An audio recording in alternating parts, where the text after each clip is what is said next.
Howdy everyone. This is Konstantin and welcome to Saturday evening, another stream. I actually am late about 10 minutes. I apologize. There's a little story. I got held up by the Americans, so I will tell you in a little bit. Whoa, this is a sad stream. Sad because, well, again, I'll tell you a little bit later. My plan for today's stream is a little different from what I usually do. I want to drive around the center of Moscow a little bit to show you guys how Moscow is preparing for the war. You know, I still don't believe there'll be a war, but you know, you will see what's going on the streets in Moscow. Literally 5 to 10 minute drive. I will find a decent place to park and walk around a little bit and find a place to sit down, and we will speak. There will be questions and answers, and I will update you on what's going on with this whole stand against the USA in Ukraine. And after I'm done with coffee and hot drinks for about an hour, then I will get outside and, you know, walk around the center of Moscow to give you more views on how is Moscow preparing for this standoff. Okay, I'm not going to the comments right now because I am driving, and Moscow, it's Saturday evening, and as you see, there are not too many cars. Not too many cars at all. So, plenty of snow, and it falls every single day, a few inches, say a couple inches every night. But as you see, the roads are clean, nice, shoveled and plowed very well. I have no complaints whatsoever.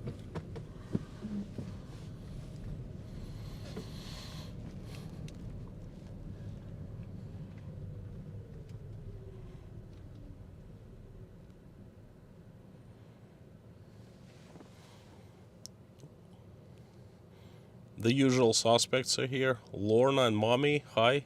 I have the most beautiful moderators in the world. Thank you for joining and moderating. Zangieff, Mr. Tom, Dirk, Scott Burton, Susan Gitz, Frank in Texas, Mr. Tom. Hello everyone. Harry Podnan, Annie Girl, Nicholas Thompson, Susan M, Dirt Rides, Luva, I take it's Luvanon, Auntie Liana in Yokohama, well, it's great to see you, Peaches Rambo, pretty cool name. Again, good evening everyone, this is Saturday evening, Moscow, Russia. And streets are nearly empty despite almost perfect weather for, this is the Christ the Savior Cathedral, for this time of year, late January, almost February. It's -3 Celsius, very nice. There's no wind. Cops here as usual. Broke a rule, but cops didn't really care. They're around the cathedral, Russia's main cathedral. This is the very center of Moscow. The decorations are still up, but it does not look festive. And I'll tell you why a little bit later.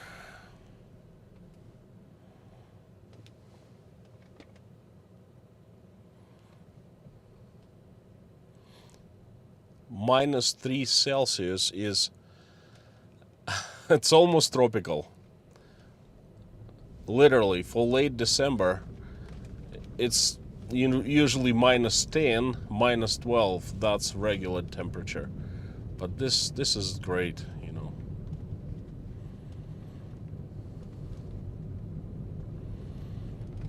Up ahead there is the Kremlin.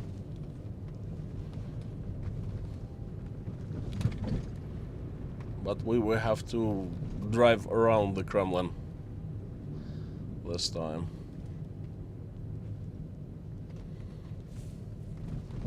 No tanks, no troops, no preparation for war of any kind. Kind of business as usual. New Year / Christmas decorations are still up.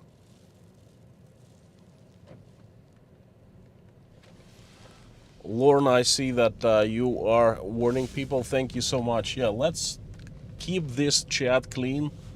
And let's not discuss certain issues such as shots, elections, presidents. Don't badmouth presidents. I mean, we all know who the presidents are and, like, you know, what they do, both Russian and American. It's just no need to go further, if you know what I mean.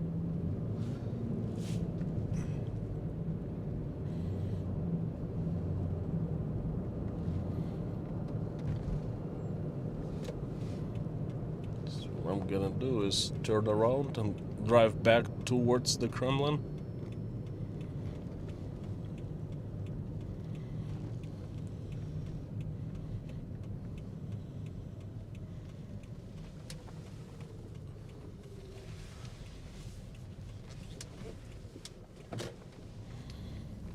The weather is perfect. There is no wind. It's warm by Moscow standards. Saturday evening, yet very few people out in the streets. Not really sure why. I think it's the last weekend you can get the glimpse of Christmas and New Year decorations here in Moscow. And it's absolutely beautiful. Didn't make it.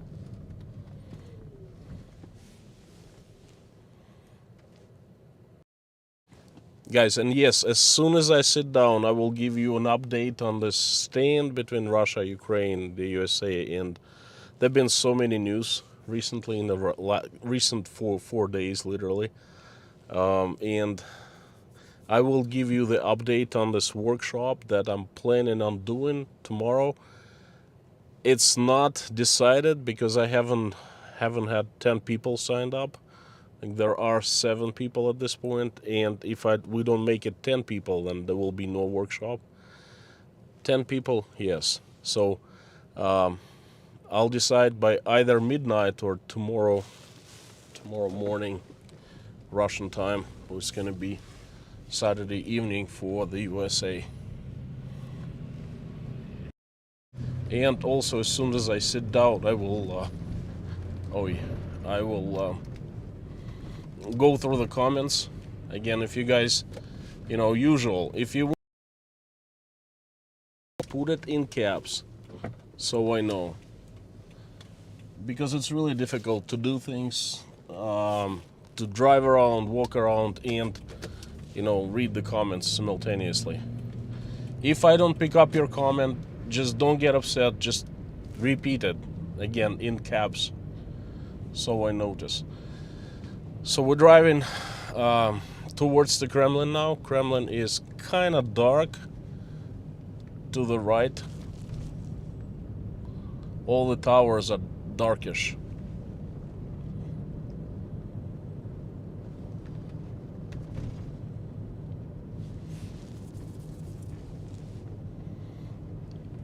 And I wish I could park right by Bolshoi Theater somewhere.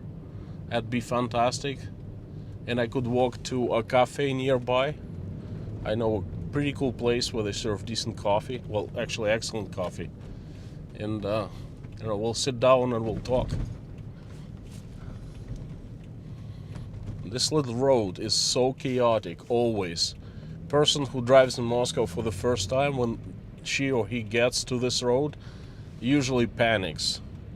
Because there are like 15 lanes and everyone merges, changes lanes at the same time, like simultaneously.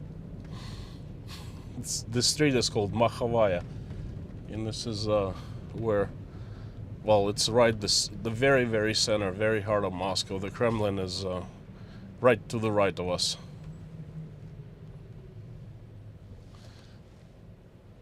Angry Homesteader says beautiful buildings. They are. All of these buildings are 200 plus years old. They were built not by the communists, but by the czars before the communists took over in 1917. So this is the oldest part of Moscow.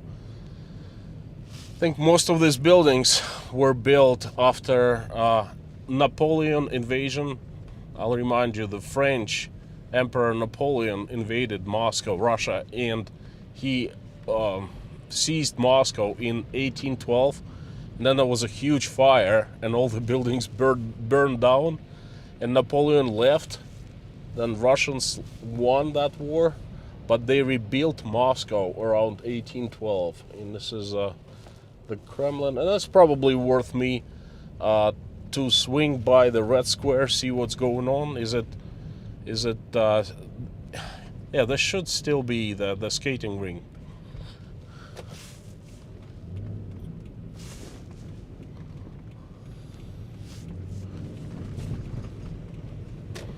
Telling you, driving here for an unprepared driver is crazy. Well, cars go back and forth, left and right. And there's a little street called Bolshoi Dmitrovka or Malaya Dmitrovka. And I wonder if there's parking here. Блин. Yeah, let's do that. Let's try to park here.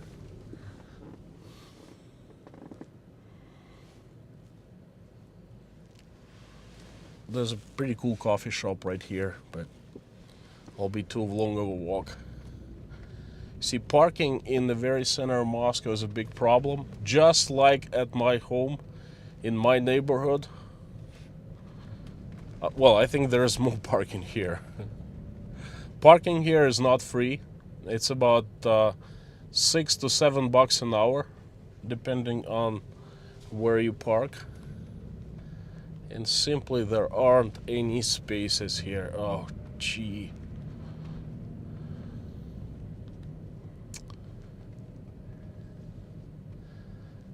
It's gonna be lots of walking.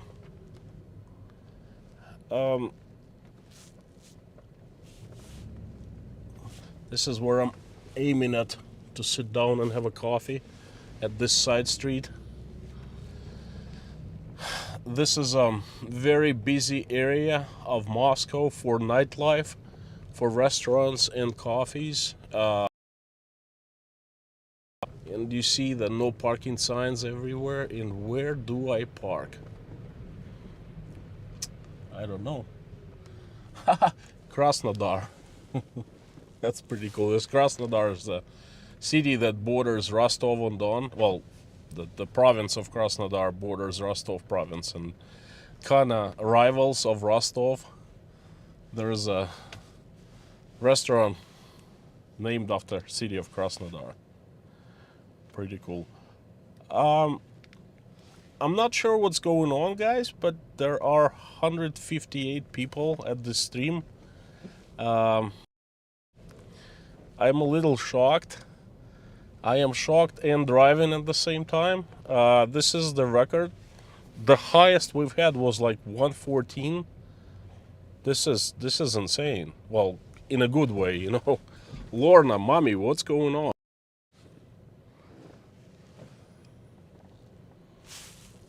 Look how beautiful these places are.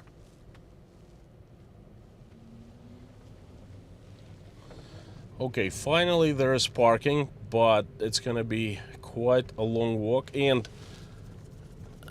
it's not plentiful here. For the government, thank you so much, government. You know, this is a prosecution general of Russian Federation. This building, it's like Attorney General in the USA. It's same in Russia, and all this parking is reserved for them, of course. You know, to show you how they value Russian citizens. Для транспорта SFS. I think this is the Ministry of Finance, if I'm not. Well, it's good to know that they're all at work right now, probably designing evil plans of invading Ukraine, something like that.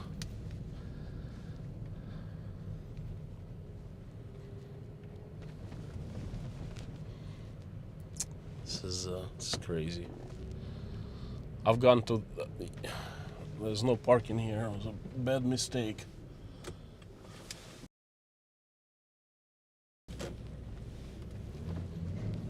There is a side street, and it leads to the street of Tverskaya Boulevard.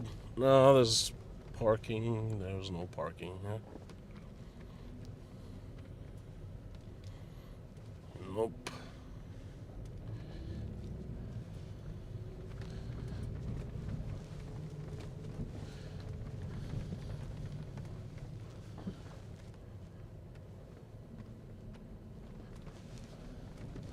So many people. Thank you for joining. Thank you so much. What was going to be like a very short ride to show you how the center of, Moscow is looking right now, turned out to be the hunt for a spot. Well, it's a good thing. Now you know how easy, in parentheses, to find a parking spot in capital of Russia. But this is the world. I was always able to find a spot quicker, and this is Tverskaya Boulevard. I'm gonna take a right here and try my luck. Very center of Moscow. Looks very good, impressive, I must say. This is the home of Moscow Movie Festival, International Movie Festival, right in front of us. That huge. It's not even a movie theater, it's a concert hall. Parking's forbidden here. Taxi cabs just cut me off left and right.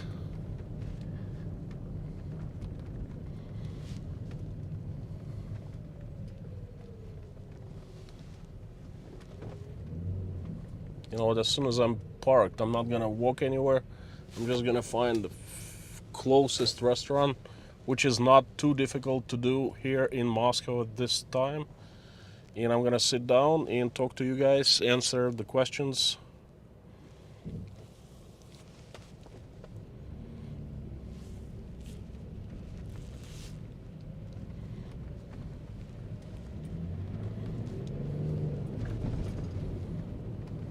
This is Saturday evening, and this is what's going on with parking, okay? Just to show you what usually happens on weekdays here.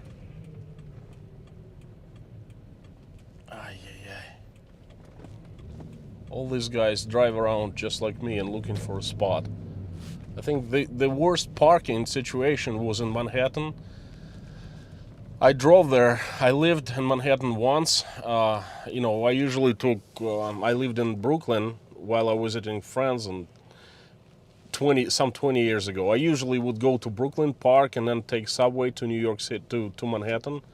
And once I actually stayed at my friend's place in Soho, in Manhattan, and I drove there. And I actually was looking for a parking spot for 45 minutes. Okay. That was incredible.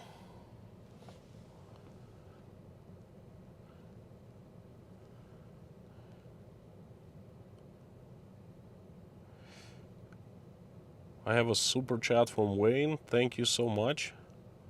Not even looking at the comments, guys. I apologize. Just trying not to get frustrated.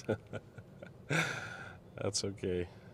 I was gonna say worse, but no, I have not seen worse. This is the worst time, and this is my luck.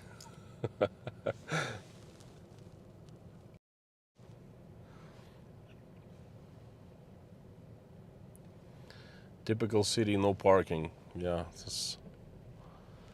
Well, I guess God wants me to show you around Moscow a little bit driving, you know.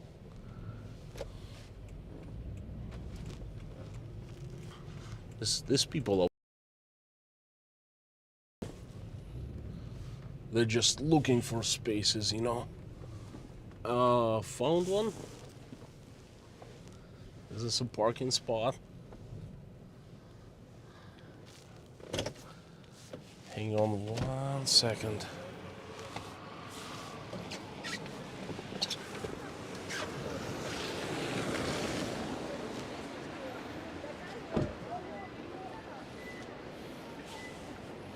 It looks like it.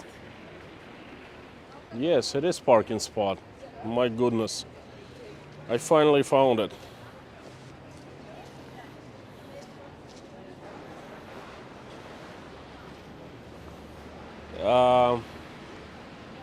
I gotta repark a little bit, but it's pretty cool. Phew, howdy everyone. It's Konstantin. I finally can speak to you a little freer.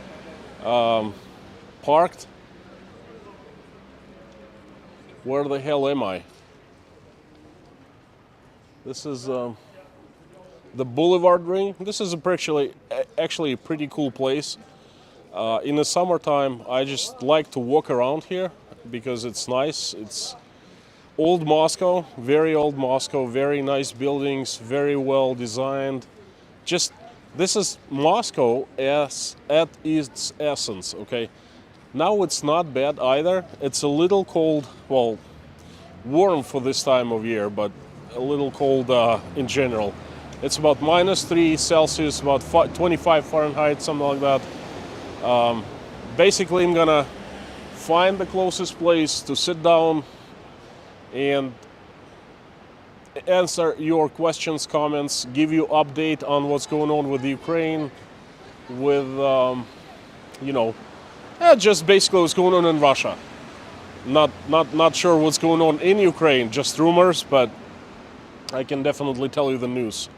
Tell you about the workshop I'm planning on doing tomorrow, and let's do it. Let me repark a little bit. Align the car.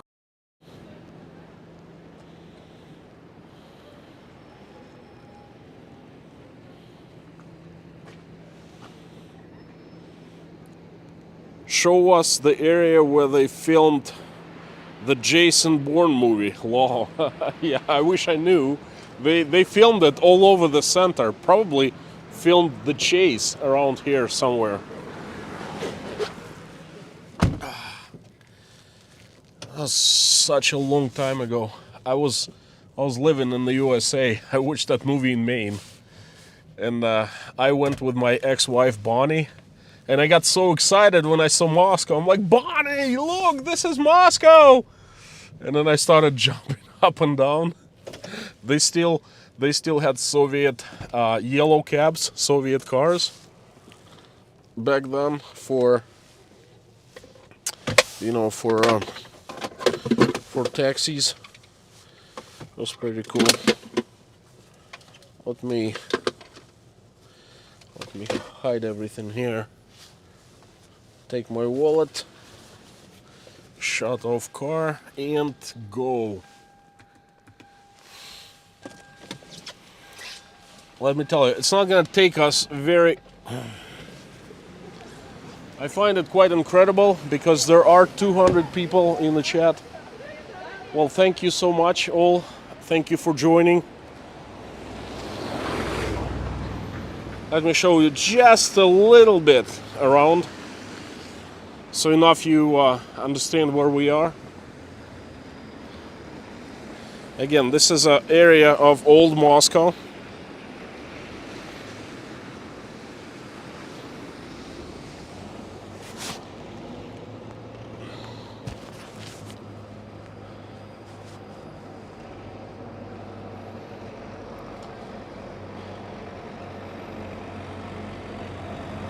This is what they use, it's made in Belarus. They use for plowing streets here. Streets are fairly clean. No snow, no accumulation, considering that we've had snow for the past 70 days. That's right, 70 days, just a little bit, but every day. This is the Boulevard Ring. If we go back, we will hit Tverskaya Boulevard. This is a major boulevard in Moscow. Kremlin is this way.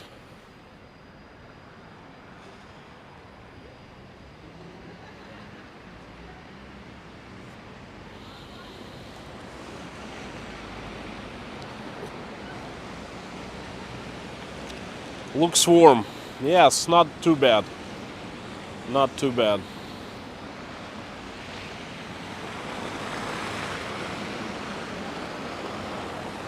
Let's go towards Tverskaya. They have tons of restaurants there, places to sit down.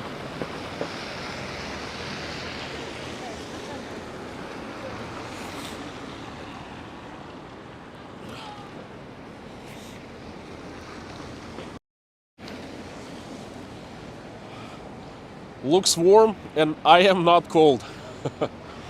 You see, I'm walking without my hat on and no gloves. Well, still my hat and the gloves in the pocket, which is fine. Not gonna be a long walk, just a few minutes. That's why I'm not wearing hat, not wearing anything warm. We had a fantastic day today. Natasha, Michael, girls. Natasha and Michael, I took them to a forest. We rented skis and did quite a bit of Nordic skiing. Michael did skiing, cross-country skiing for the first time in his life. It was pretty fantastic, you know. I made a short video about that.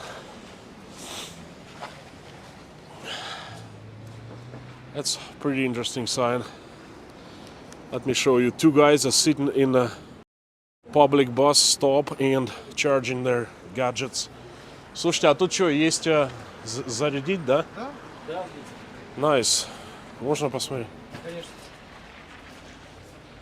И тут Wi-Fi есть, да? Не знаю. В принципе, есть, но на остановке. На остановке. It's free Wi-Fi and free charging for the gadgets. It's pretty cool.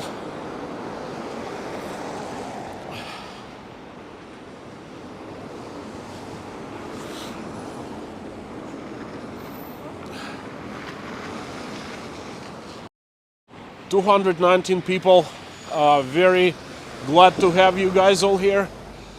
This is the first time we have so many people in the chat. Usually it's around 60 to 100 people, and 219 is definitely fantastic. Lorna and Mommy are the moderators of this chat. They're helping me out a great deal, and they are keeping this place clean. The main concern is to stay away from YouTube strikes. You know, YouTube has certain topics it doesn't like when people to mention in chats when conversing. If you want me to notice your comment, then please put it in caps so I notice it easier.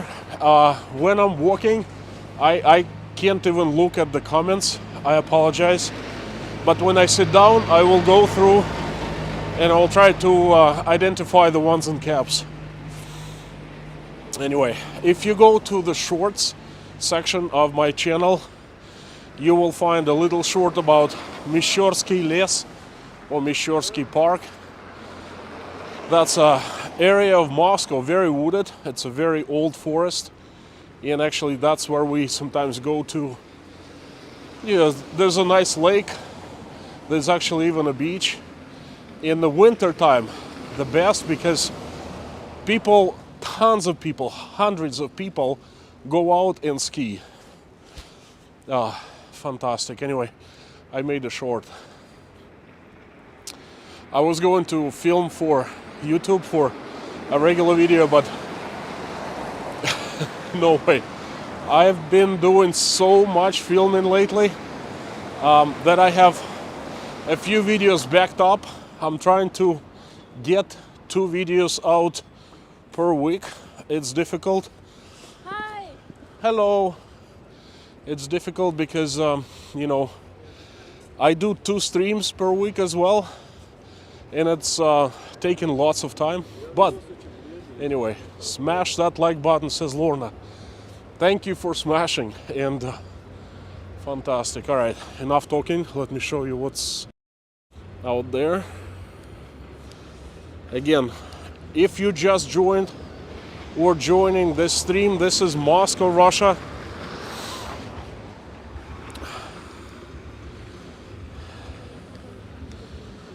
Very center of the city. Meat restaurant, steakhouse Magnolia. Not my place of choice for now. I'm looking for a cafe. There used to be a dance club, the strip club called Dolls here in this building, but it's gone. Nice little park. That's a part of Boulevard Ring. Marianne is from Florida Keys, just joining. Marianne, welcome to Moscow. And it's also tropical, also nice. Also very warm and sunny. Okay. You said there are more people, more commotion.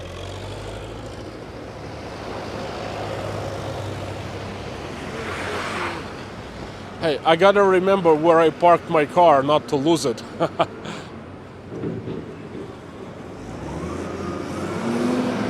Whoa, look at that guy, he's booking it. That's Formula One. Did you see that? That's pretty incredible.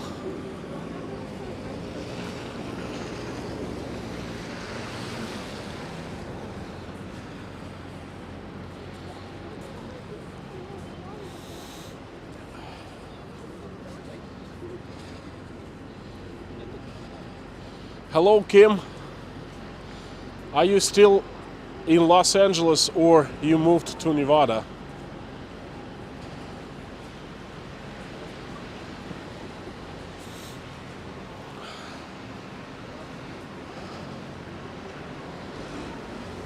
Guys, we have a very interesting user joined, commented a few times. The name is Versace Studio from Brazil. It's great to have someone from Brazil here, It's usually the USA, Canada, the UK, Australia, and European countries, but Brazil is great. So far away from Russia. Hang on, I'm gonna.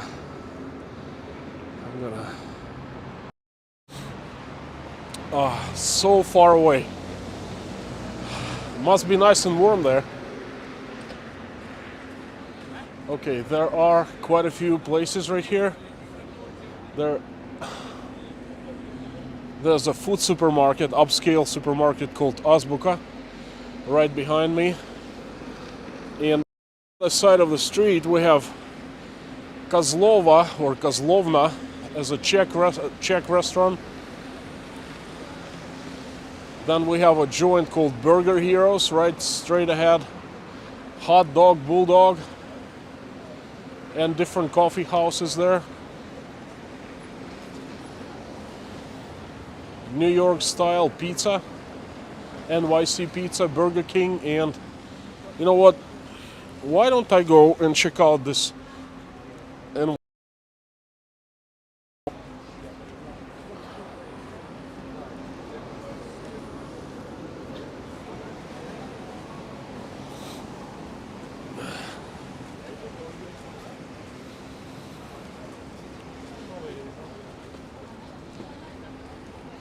the address is Strasnoy Boulevard 6, very center of Moscow. They have coffee. There's quite a bit of commotion. A small place.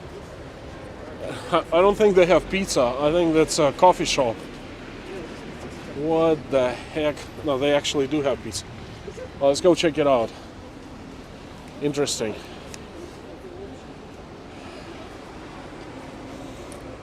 Interesting. Фух.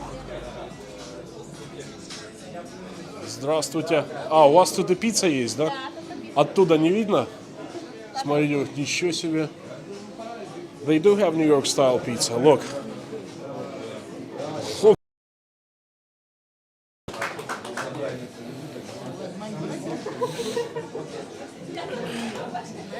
This is where magic is being done right there.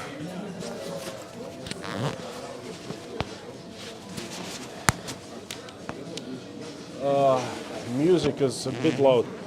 Guys, let me know if noise level is okay for you. Is it too noisy or okay?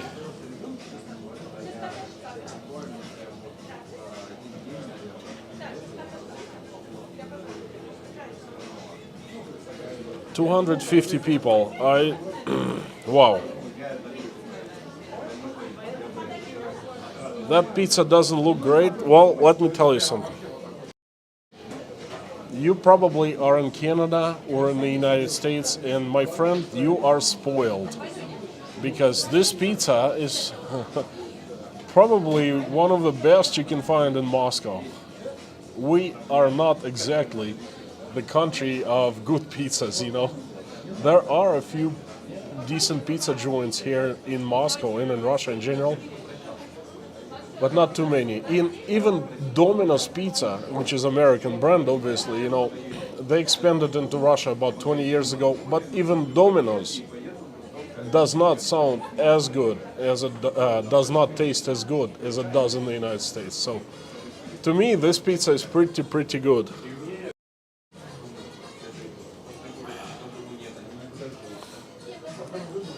That pepperoni down below.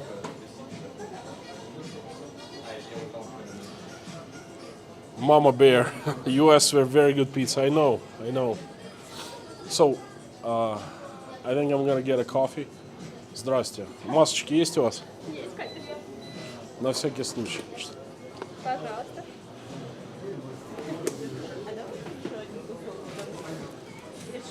Чтобы было, да, чтобы было 4. So okay, I take it sound is okay. Yeah, Dodo pizza is really good. Приходите к нам в пиццерию. Они по-английски все. Вы по-английски говорите? По-английски не умеете. 5 by 5, окей, good. Слушайте, мне бы попить водички, а то я что-то вообще засох. Какие водички? Водички без газа, не холодной, обычной, и кофе. Латте, капучино, американо. Пучино американо. Давайте американо. Хорошо. 0,3-0,4 миллилитра. 0,4. Водички без газа и американо 0,4. Пап американо. Американо. Со сливками сделайте мне. Хорошо. Молоко просто напишу, но я добавлю сливки. 330 рублей карты. Yes. Okay, guys. Look how easy it is to pay. I'm not paying with my telephone because, you know, I'm streaming, but I would have placed telephone right here and boom, it'd be done. Look, my skin's flaking a little bit because of too humid and too cold. I go out and play every day. Ugh, hate that. I really hate that. As soon as the spring comes, like many Russians have skin problems because of that. It's dry and it's cold, you know. But as soon as spring comes, we're good.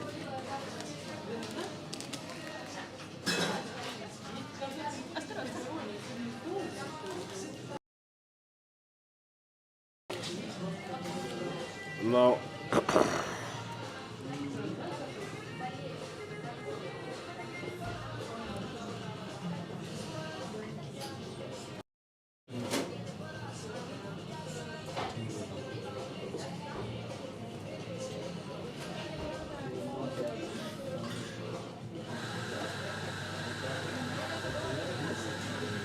Ай.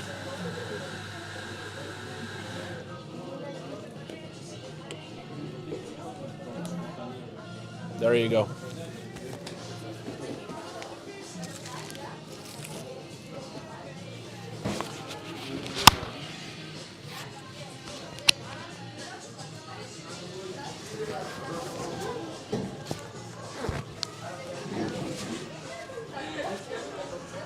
Whew.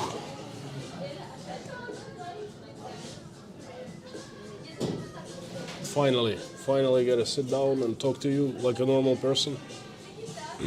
Really thirsty, so I ordered non-sparkling water, regular still, and the coffee. Probably need 2 orders. I'll be right back. А водичка это мне? Спасибо. I'm so thirsty after doing all that skiing that can't even, my throat dries up.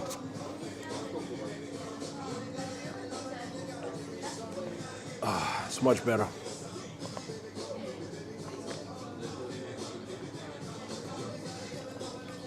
Guys, I saw a couple super chats I missed.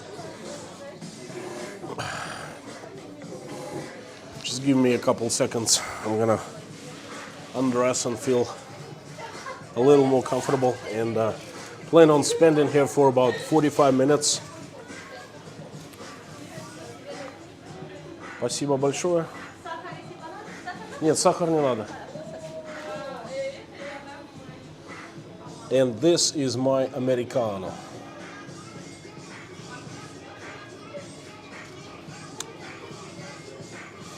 Not really coffee, not America, but that's okay. Americano, that is.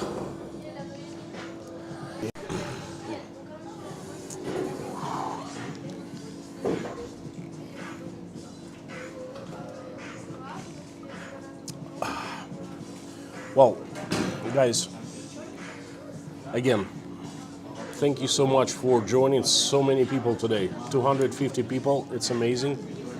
And this is a very sad stream. Well, incredible in terms of so many people, the new participant joined. But it's very sad because of this BS that's been going on between our countries, not just Russia and the United States. It's basically between Russia and the Western countries, the UK, Germany, Australia,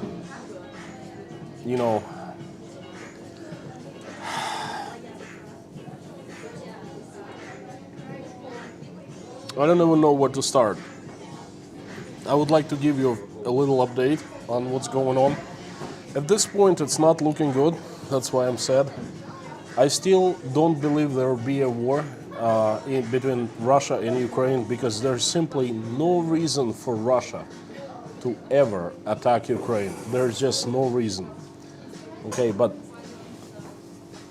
Russia has been pushed so much and so bad that I think it will be somehow defending itself.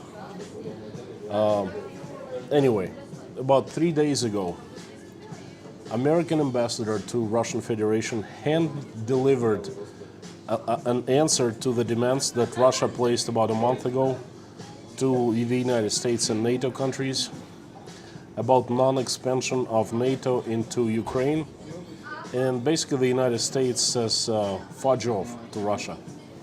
It said, we're gonna do what we feel is right for us, and we really don't really care about you, okay? We're gonna negotiate on small things, and we, the United States, inviting you, Russia, to dialogue and discussions, but on small things like non-expansion into other countries and in Ukraine, no. And as soon as that happened, stinky substance kind of hit the fan here. In Russia, I take it Putin and his advisors, Lavrov and the other diplomats, they've taken a pause, and I think they're discussing the next move, what's going to happen. But the outlook is not looking good because most likely what's going to happen is the United States is going to place troops into Ukraine. Okay, at least there are rumors and there are information pieces that's going on in the Western media.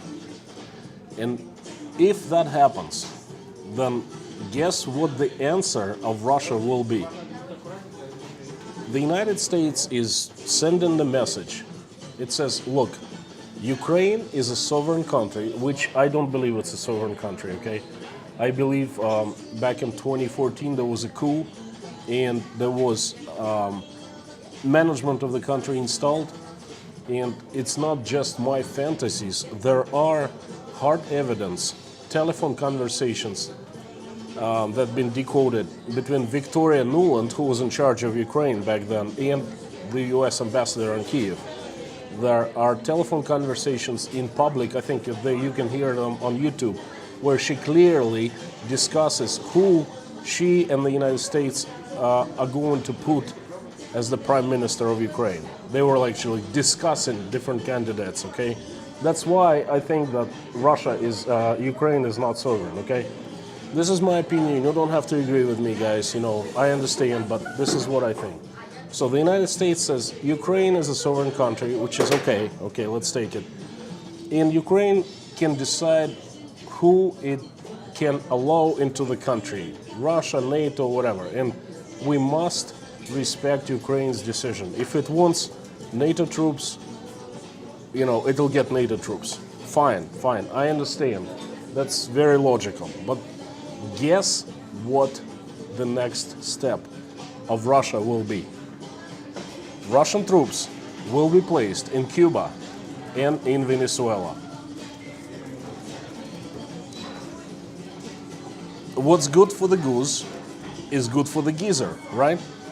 And then when everyone will ask why, Russia will give the same answer that the USA has given Russia about the Ukraine.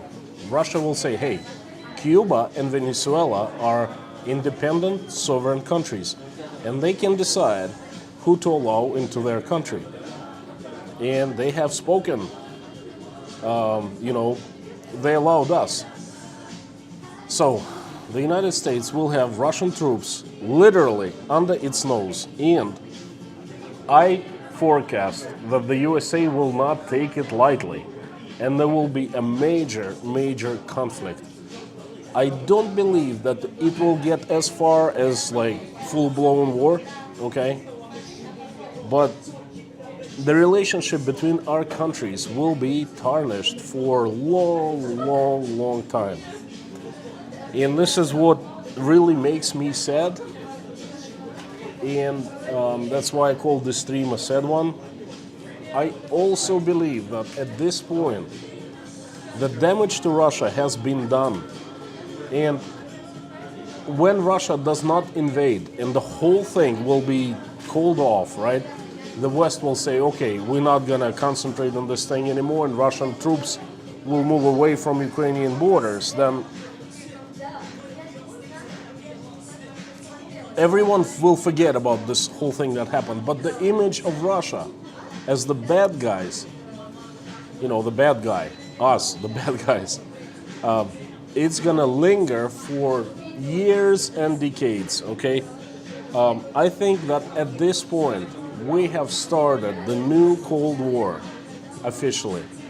And it's just not easy, it's not possible to backtrack and say, hey, everything is back to normal, we're good again, you know what I mean? No way. And this is what is making me extremely, extremely sad. Why is it making me sad? Am I Russian? Of course I am. But no, not only I'm Russian. I was discussing it with my wife, who am I? What's my identity, Russian or American? And it's like having a mother, Russia, and the father, the United States. I have both parents.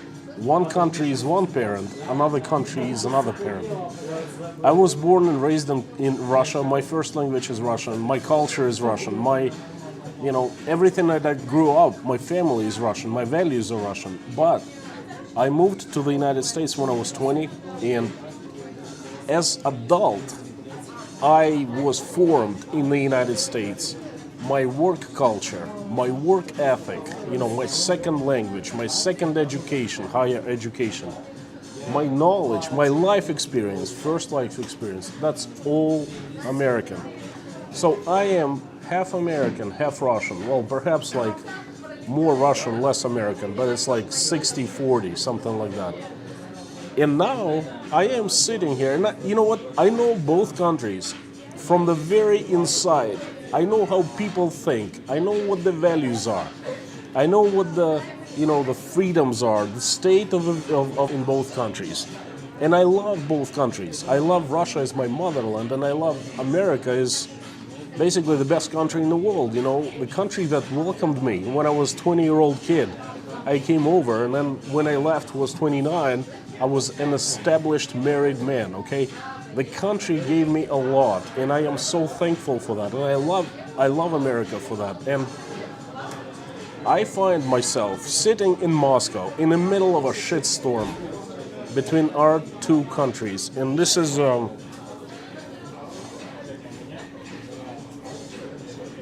it's actually making me cry. You know that? I'm not crying right now, but I could because I really don't know what to do.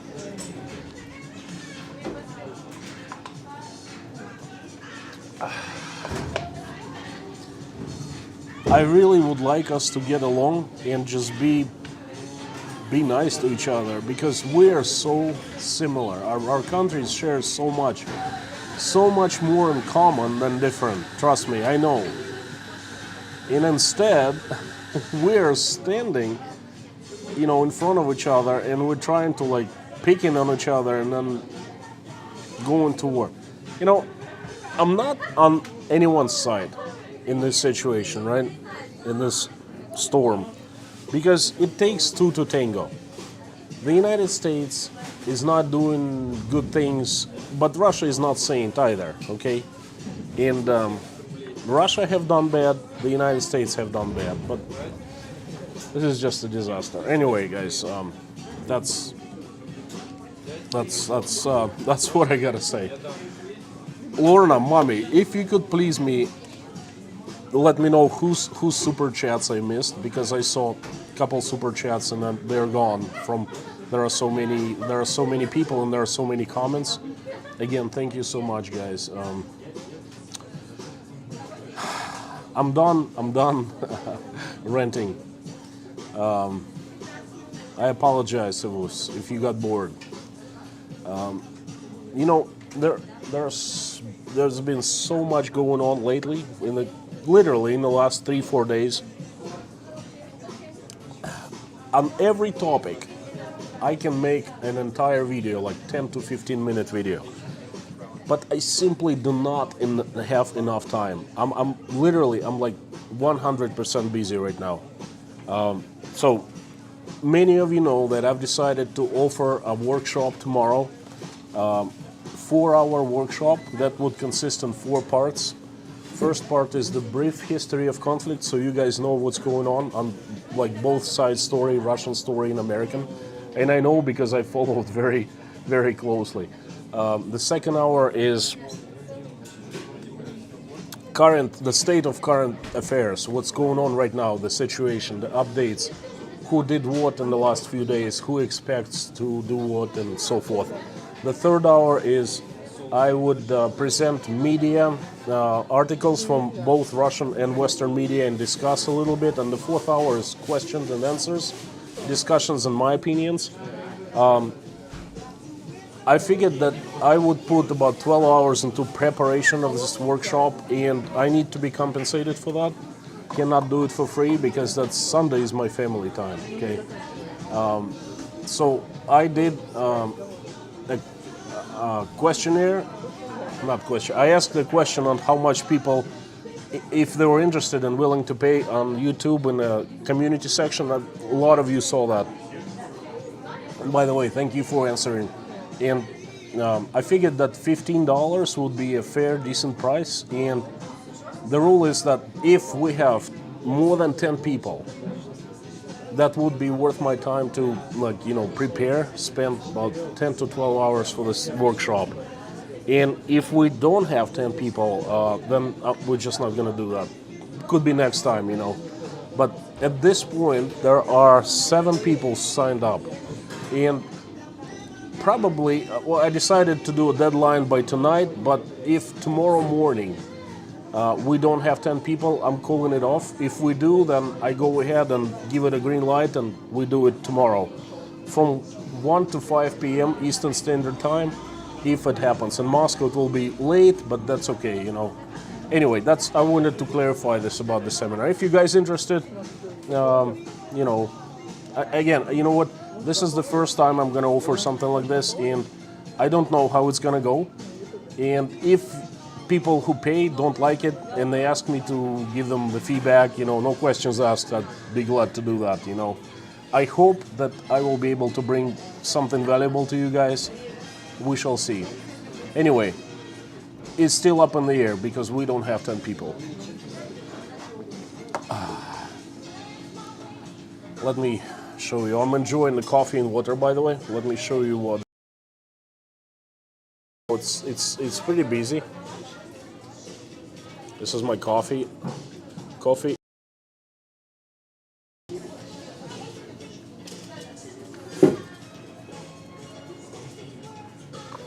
Nurse, one piece says, "Can you do another seminar?" I'm not sure, nurse. I'm not sure. We'll see how it goes. We'll see how next weekend looks like. The reason I wanted to do it this weekend is because there's so much going on right now, you know, and the next weekend could be different. But anyway, I can't promise, but I'll see how it goes. But anyway, need your feedback, guys, you know.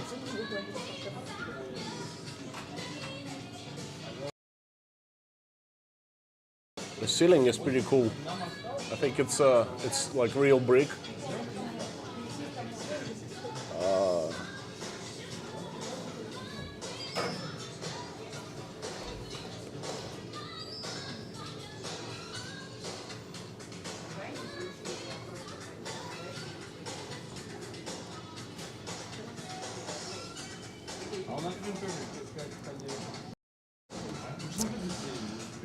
I just read a comment made by Zangieff. No matter what happens, we're still friends and family will stay united.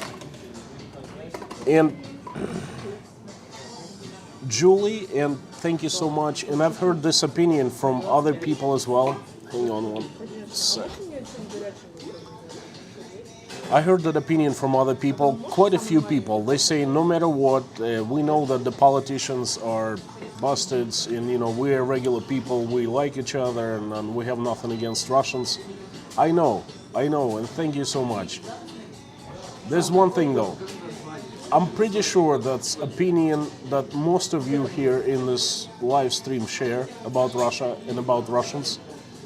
And you are interested in Russia, you're probably educated, you know a little bit about Russia, you know that the Russians are nice people and we certainly don't want war and things like that. And I have, it's just one thing, you know that, but there is such a heavy, humongously heavy coverage on like mainstream media that and Russia is bad, and millions and tens and probably hundreds of millions of people watch that, and they are influenced by that, and they form their opinions based on that. And if the media keeps repeating Russia, Russia, Russia, Russia this, Russia that, Russia is bad, Russia is evil, you know, blood-sucking vampires and so forth, people will hear it 100 times, and on the 101st time they will believe it. You know, that's the problem that I foresee. So this is why I'm saying that the damage has been done, and there's so many lies. I mean, they will get deep into many people's heads because, I'm sorry, but many people not as educated as you are, not as interested in Russia as you are, not as interested in seeking out the truth as you are, okay? Because you're here in the stream to learn something new about Russia, right? To learn something new about the rest of the world and other parts of the world. And this is insane. Девушка, извините, я, может быть, вы уши закрываете. Громко говорю? Не, нормально. Ничего. The girl sitting right next to me, she just covered her ears. I'm asking if it's Прикольно у вас. it's что? Прикольно вы говорите. Ну, в смысле, ну, язык. По-русски или по-английски Нет, по-английски, прикольно? по-английски. Ну, хорошо. She's making me... А вы по-английски говорите? Ну так, не очень. Я Чуть-чуть, была, да? Я была в... Сейчас, я... Да. Можно я вас сниму, а вы поговорите что-нибудь? Не-не-не, почему стесняюсь? Да ладно, тут нет никого. Не-не-не, стесняюсь. Смотрите, я вам микрофон дам. Вы просто расскажите, как вы в Америке были. Чего вы стесняетесь? Не, правда, я стесняюсь камеры, что мне очень плохо. А у меня не камера, у меня телефон. Ну не, правда, я не Да могу. ладно, ну слушайте, ну чего вы, блин. Извините, пожалуйста. Извините. Ну, вообще никак, ничего. А давайте я камеру отверну. Вот так. А вы... Микрофон. Ну, камеры-то нет. Ну да, все равно, а что я расскажу? А вы... Ну, как... in English. Would you please speak in English? Не боюсь очень, я очень плохо расскажу. По-русски скажите тогда. А что рассказать? Вы были в США? Ну, во Флориде, да. Okay. All right. Look, there's a girl sitting right next to me, and then she's very shy. She doesn't want to be on camera. I don't know. Can you hear me? There's a girl sitting right next to me. She's very shy. She doesn't want to be on camera, but she speaks English. She's been to the United States, and I'd like to conduct a little interview. So, you were in Florida, right? Да. Where in Florida? Here, А в Майами? Miami. For how long? Я там была месяц, около месяца, month. в летней школе. Summer school in Miami. Okay, for a month. Это было давно, в 2014 году. 2014, not too long ago. Okay. А что вы думаете про американцев? What do you think of the Americans? Менталитет, в плане, что все там довольно такие улыбчивые. She said she liked the mentality of Americans very much. Everyone smiled. Вот, потому что у нас довольно все такие загруженные, можно сказать, и, мое мнение, что, у нас более скрытные, недовольные всегда, то есть, более грубые, то есть, и так всегда, свое настроение показывают. Russians are more reserved, more secretive, never show off, more rude, and Americans are... И свое плохое настроение проявляют, выплескивают на других. If Russians are in bad mood, that, they just splash it out onto other people, and Americans never do that. They're more friendly, more nice. Да, вот, я так считаю. Но мне очень хочется туда вернуться еще раз. Я пытаюсь Навсегда или просто? я разыгрываю грин-карты иногда. Вот. То есть вы все-таки Да, надеетесь? Okay. А как вас зовут? Катя. All right, the girl's name is Katya. Можно чуть-чуть вот так? The girl's name is Katya, and she wants to actually eventually move to the United States because she participated in green card lottery. So she likes it. She likes it very much. Show me a Russian who doesn't want to move to the United States, permanently. А как что тут происходит у нас с Америкой сейчас? Как вы относитесь? All right, what's your attitude towards what's going on with America right now? Да, я знаю, что у нас не очень хорошие отношения сейчас, вот, политически, с политической точки зрения, вот, но... А как к людям отношение изменилось или нет? Лично у меня нет каких-то воинственных настроений. Said, the politicians are being, fucking us over, and я интервью беру, если вы не возражаете. Интервью беру, если не возражаете. Для лайвстрима. So boyfriend showed up. It's not happy about me speaking. Anyway, she's saying that the politicians are not so, not like terrible, basically, screwing us over. But she hasn't changed her attitude towards Americans whatsoever and stuff like that. Да ладно, чего он тут? She's being shy right now. So basically, that's the opinion of regular Russians. Еще что-нибудь скажете? Я стесняюсь, простите, у меня просто боязнь такая. Okay, she's camera shy. No problem. Hang on 1 second, guys.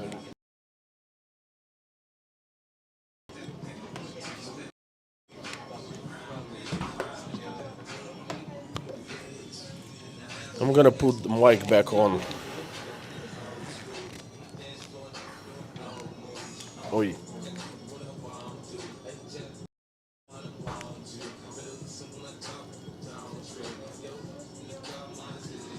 Put the mic back on, and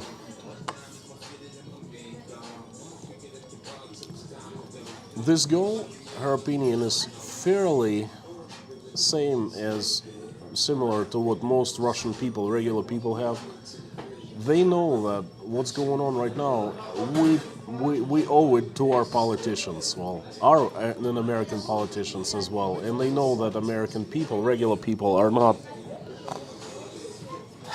responsible and not what American politicians represent. Okay, so that's what Russians think. But I know that if the media here in Russia and both in the United States pounders month after month, year after year, pounders the idea that Russia is bad, and here pounders that America is bad, then it's just not gonna be good, you know.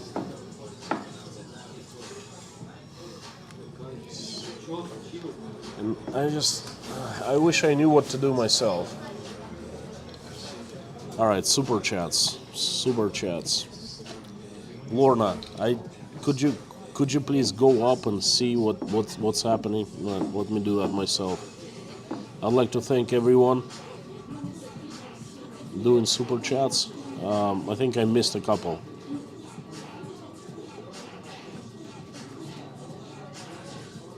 There are so many comments. There you go. Rhubarb pie from Canada, $10. Thank you so much. Привет из Канады. Thank you. And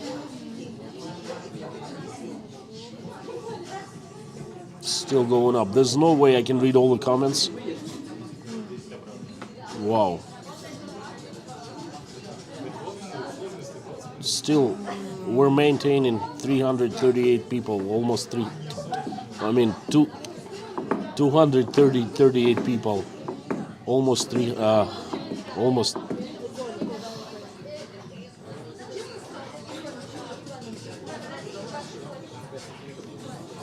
Whew, it's not easy to do live streams.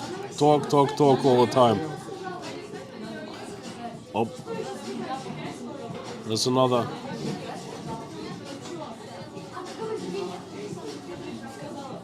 There was another super. Wayne, I saw that. Thank you again. So far, so good.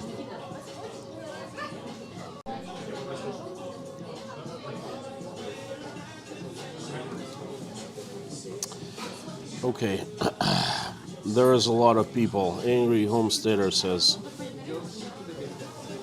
Brian Keith inside Russia. My great-great-grandparents came from South USSR, Russia. My blood is Russian. I agree with Russia. America has lost her mind. Russia has lost her mind too. It's not just, it's like a divorce. When there's a family and there's a divorce, it always takes two to tango. There's not one side that is absolutely pure and clean and another side that is evil. It always, both sides fault in the relationship. And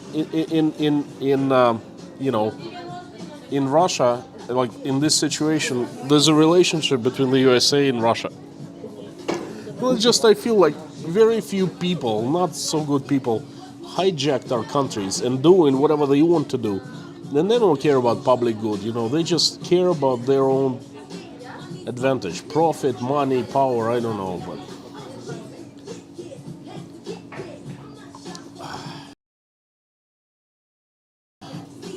Kim Clark, 256.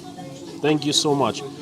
Guys, if you're just joining, recently joined, this is Moscow, Russia. My name is Konstantin, and this is Saturday evening for me. I do a live stream on every Saturday, and I try to find an interesting location and show you And my goal is to show how regular people in Russia live like, and what they do, and where they go to, and things like that. And today is one of those days.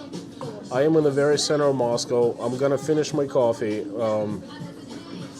I just gave you a little update on my thoughts of what's going on, this craziness between our two countries. Not good, but anyway, let's get it done, you know.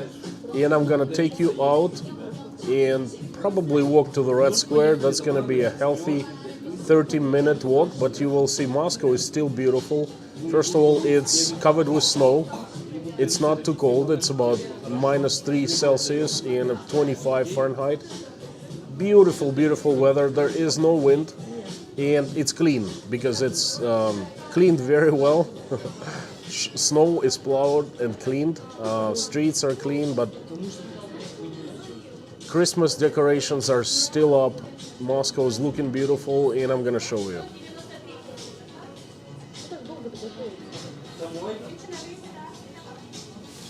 Brian Keith Prepper, someday soon I would love to come to see country my family came from. Brian, you said southern Russia. Tell me which part of southern Russia, because I was born and raised in southern Russia as well, in the Rostov-on-Don, near the Azov Sea.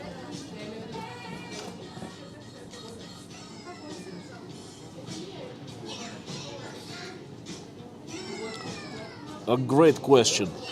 Bajura Stefanova, my boyfriend says that Russia is trying to get USSR back. I think it's a lie. What do you think? Great, great, great. Actually, I'm making a video. I was going to upload it tomorrow, but I will not because I'm doing this workshop. Well, if I don't do workshop, I'm gonna upload whether Russia is building a new USSR. In a nutshell, Russia is building a union of countries around Russia, but it's not based on ideology and force like the USSR was based on.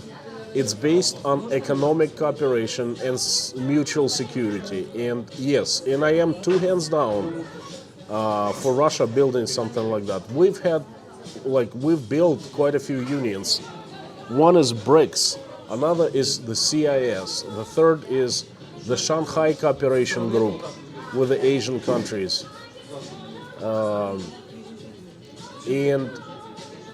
What else? There's another union called United Security Union, okay?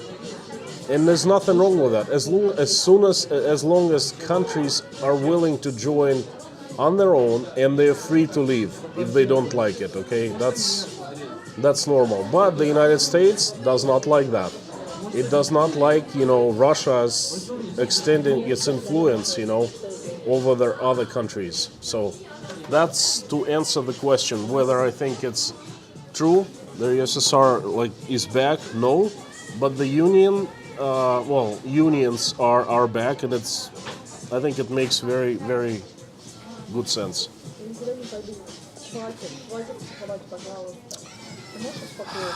Kim, US can't control the world. No one can. The world is too big. There are so many. So these kids are fighting right next to me. The girl's about to cry. Okay, your boyfriend is driving her nuts. Very uncomfortable. I hope she's not going to break down and cry in front of me. Michelle H. I think the U.S. should worry about the U.S. Well, yeah,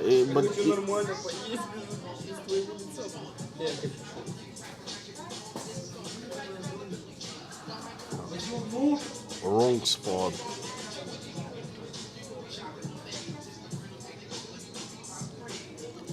All right, there's a question from Winco. Russia needs to open its doors to other African countries from Liberia.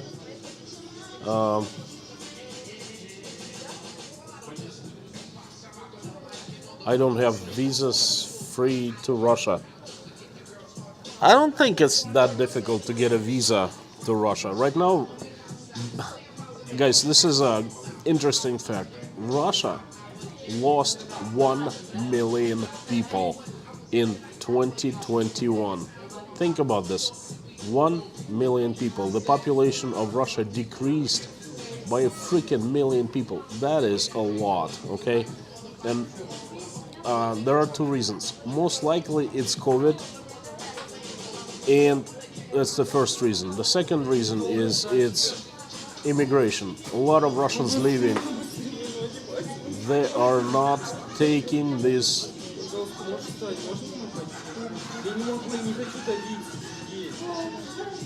These kids are going through a.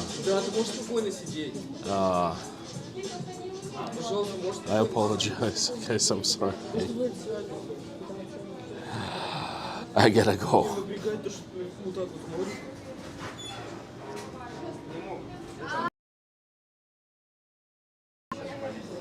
Hang on. This is what I had.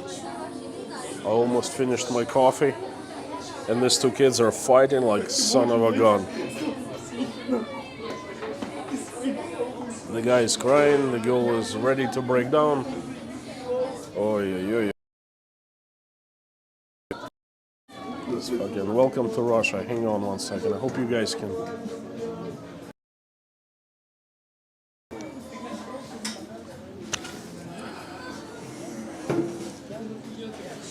Perhaps I'm strange, but I've never had such drama with girls in my life, and I think it's freaking for a guy to do that. It's not. It's crazy. It's not worthy, you know. Not worthy. It's not.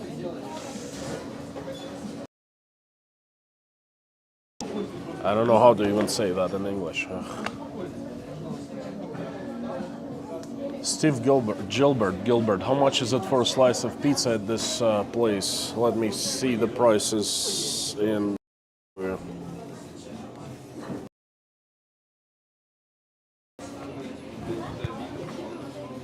And this is the whole pizza is about $12. A slice is $2. And they're all the same prices, you know. And this is a large pizza.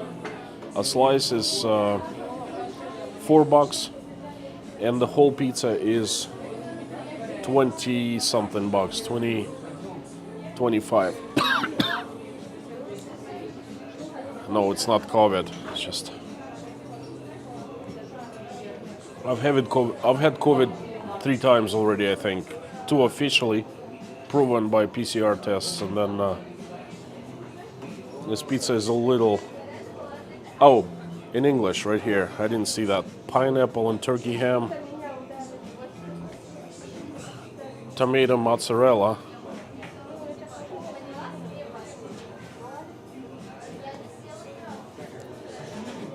Joseph Mendes. Why don't Russia just leave Ukraine alone? Why is Putin bullying Ukraine? Here we go again.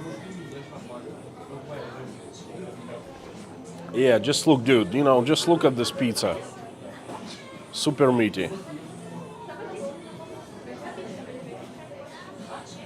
We just discussed this issue for, you know, like 40 minutes. Why Russia is not leaving Ukraine alone.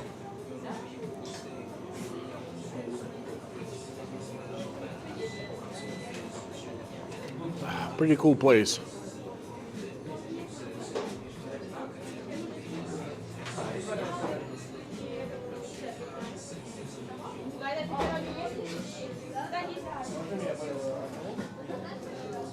The girl seems friendly, you know, the cashier, taking orders and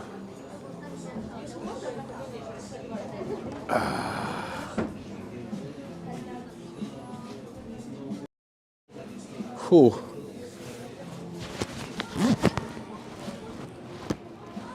I'm gonna be doing quite a bit of walking, so hat would be nice.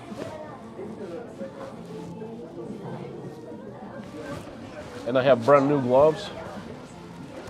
It's a present from a good friend of mine, Wayne. This is the guy who sent me the super chat.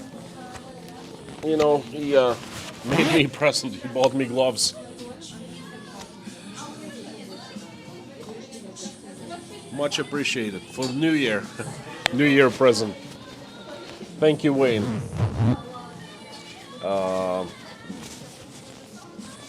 Let's-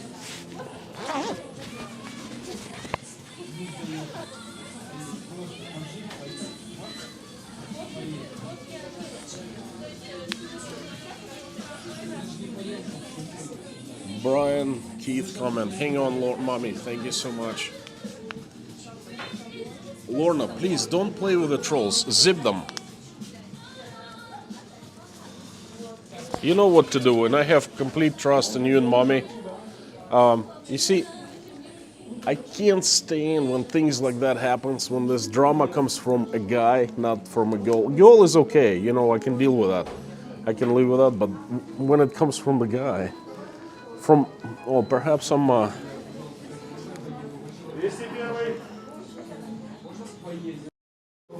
my God, I just gotta get away from this place.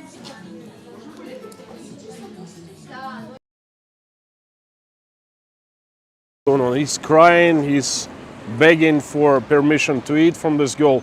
You know, maybe I'm old-fashioned, but my understanding, the guy should be like a rock,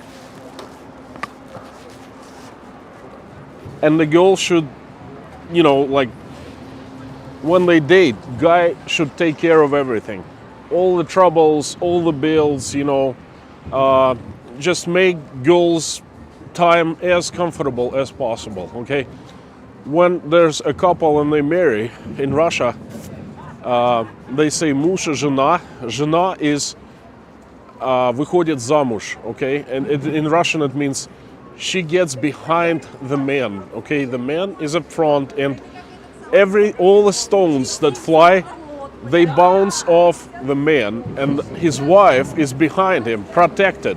Okay, and this is what my father told me to do, and taught me like how to do it. And then I cannot stand when there's guys like that. Anyway, enough ranting. I apologize.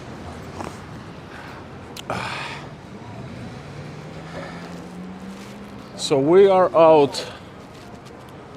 This is a pretty famous place. First McDonald's ever in Russia and Soviet Union was opened here back in 1988 or 87. Pushkinskaya Square, one of the landmarks of Moscow. This is Moscow Musical Theater, but really it's a concert hall, Russia. Large events like Moscow Movie Festival, they happen here. Hot Dog Bulldog, I believe that, if I'm not mistaken, that place is owned by an American, a legend, a guy who moved to Moscow in the 90s and opened many pretty cool places, such as Hungry Dog, then Hot Dog, then that's his place. Brian Keith, thank you so much for the super chat. Sent you a message in chat. Okay, thank you so much. Let me, I forgot. This guy distracted me. Hang on. Brian.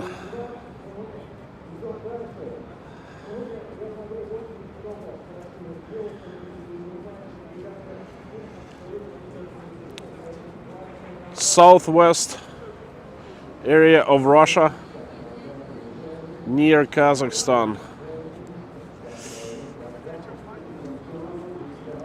Before the country changed from USSR, original Russia. A little different from my family is from. I'm from the south of Russia, next to Ukraine. But thanks for.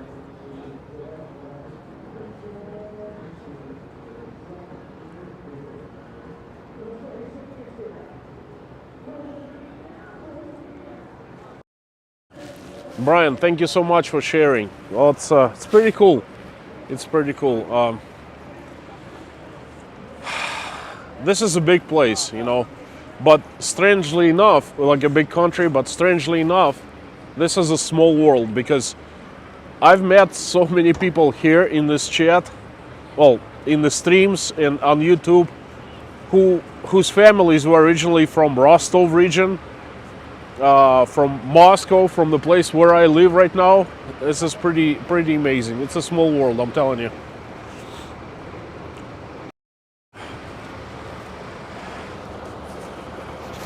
there you go. Plowing Moscow streets in action. This weird looking machine comes to a pile of snow that cars with plows do make. And there's a huge truck comes by and all that snow goes up into the truck and truck removes the snow.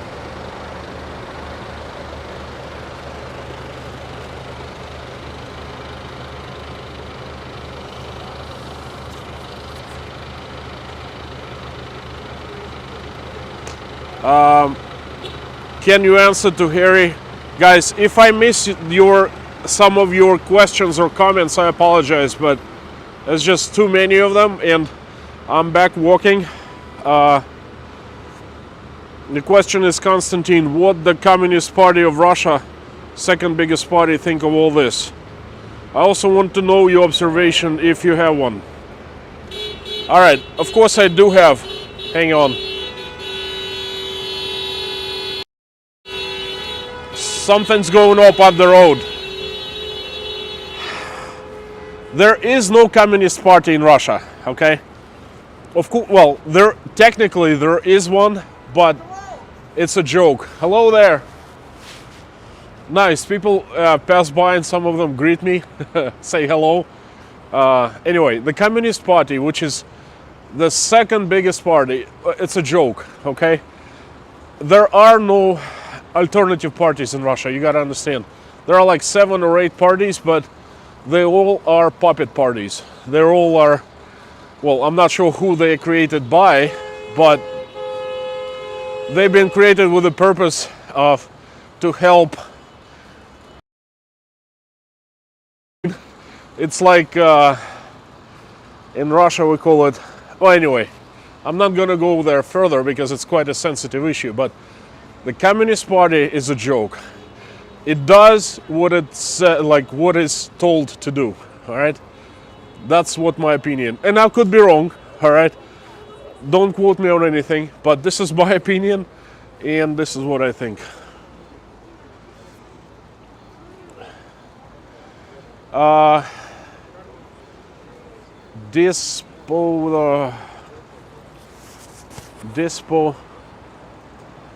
Disposal bull. Do English language speakers ever get a visit from FSB if,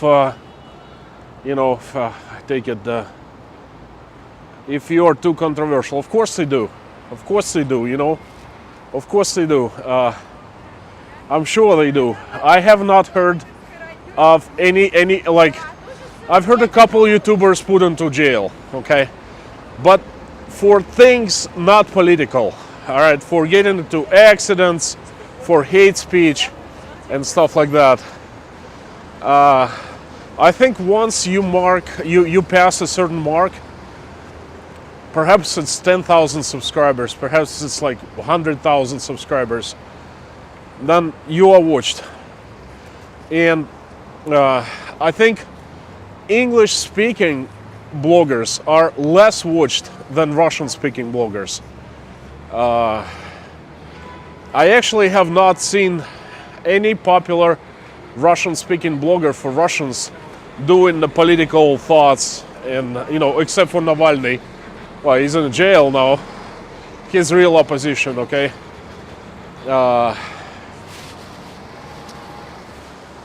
But still, they pay close attention, and I think the more time goes by, the more attention we will be getting. But you know what? Oh, this is a good example, all right? I know most of Russian English-speaking bloggers, either virtually or in person. I've met Slava, Crazy Russian Sergey, Zangieff, couple more people, okay?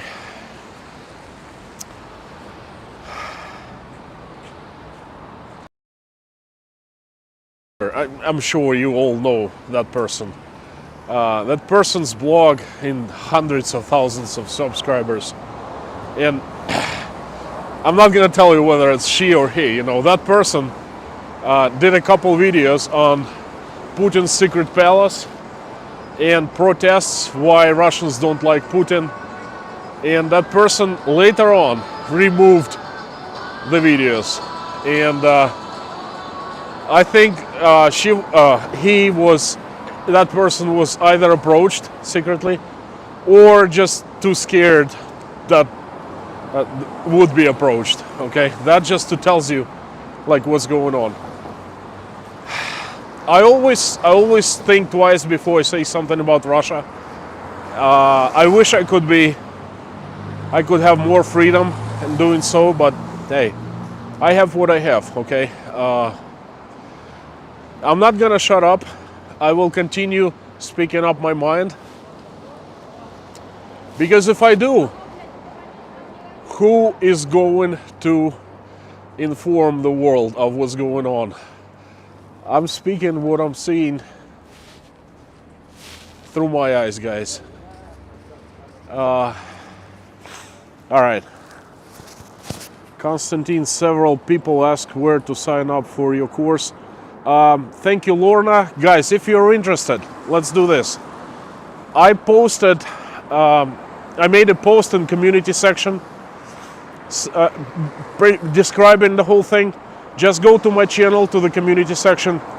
I gave a brief outline of what I'm gonna do, and I said that if there are 10 people sign up before the midnight in Russia today, then let's go ahead and do it. If you want to do it, just write me an email, and tomorrow morning, my time, your time will be evening, I will email you all the information, how to sign up. Well, you sign up, you just email me, you tell me that you want to participate and you have time, and I will email you the directions, everything else. I'm still well, if there are a few people, mark of 10 people, and it's gonna happen, which is great. I'm gonna get home after the stream, I'm gonna check my email and obviously fall asleep, wake up tomorrow early, and start working on this thing. All right, but I will keep you informed via email, so please drop me a line saying that you want to participate, and then expect information in return. But this is great. Looks like it's happening. I am so glad. This is Tverskaya Street. This is a very strange place. Construction of a house going on. So there are two people looking at me funny. There's a little tunnel. Look up.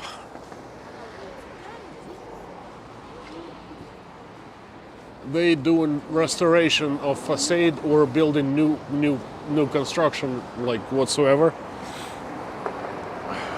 This thing has been here for I don't know, like 4 or 5 years. So they're not in a hurry. It's funny. Did you guys see that? A guy saw me filming and he just jumped to a side and walked around me. Well, it happens.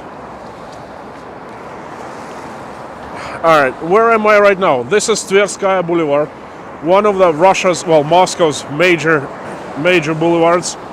That's the Kremlin right there. This is where I'm walking. I'm gonna take you around the Red Square a little bit to the Bolshoi Theater, and it's gonna be quite a walk, about an hour. It most likely will end stream then.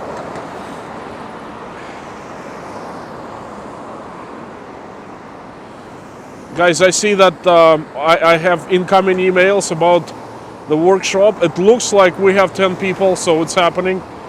That's great. That's great. Again, this is the very first time that I'll be doing something like that. And if it doesn't work out, okay, all you're gonna have to lose is your time, because if you don't get value out of what I do, then just ask me and I'll give you money back. No problem. No questions asked.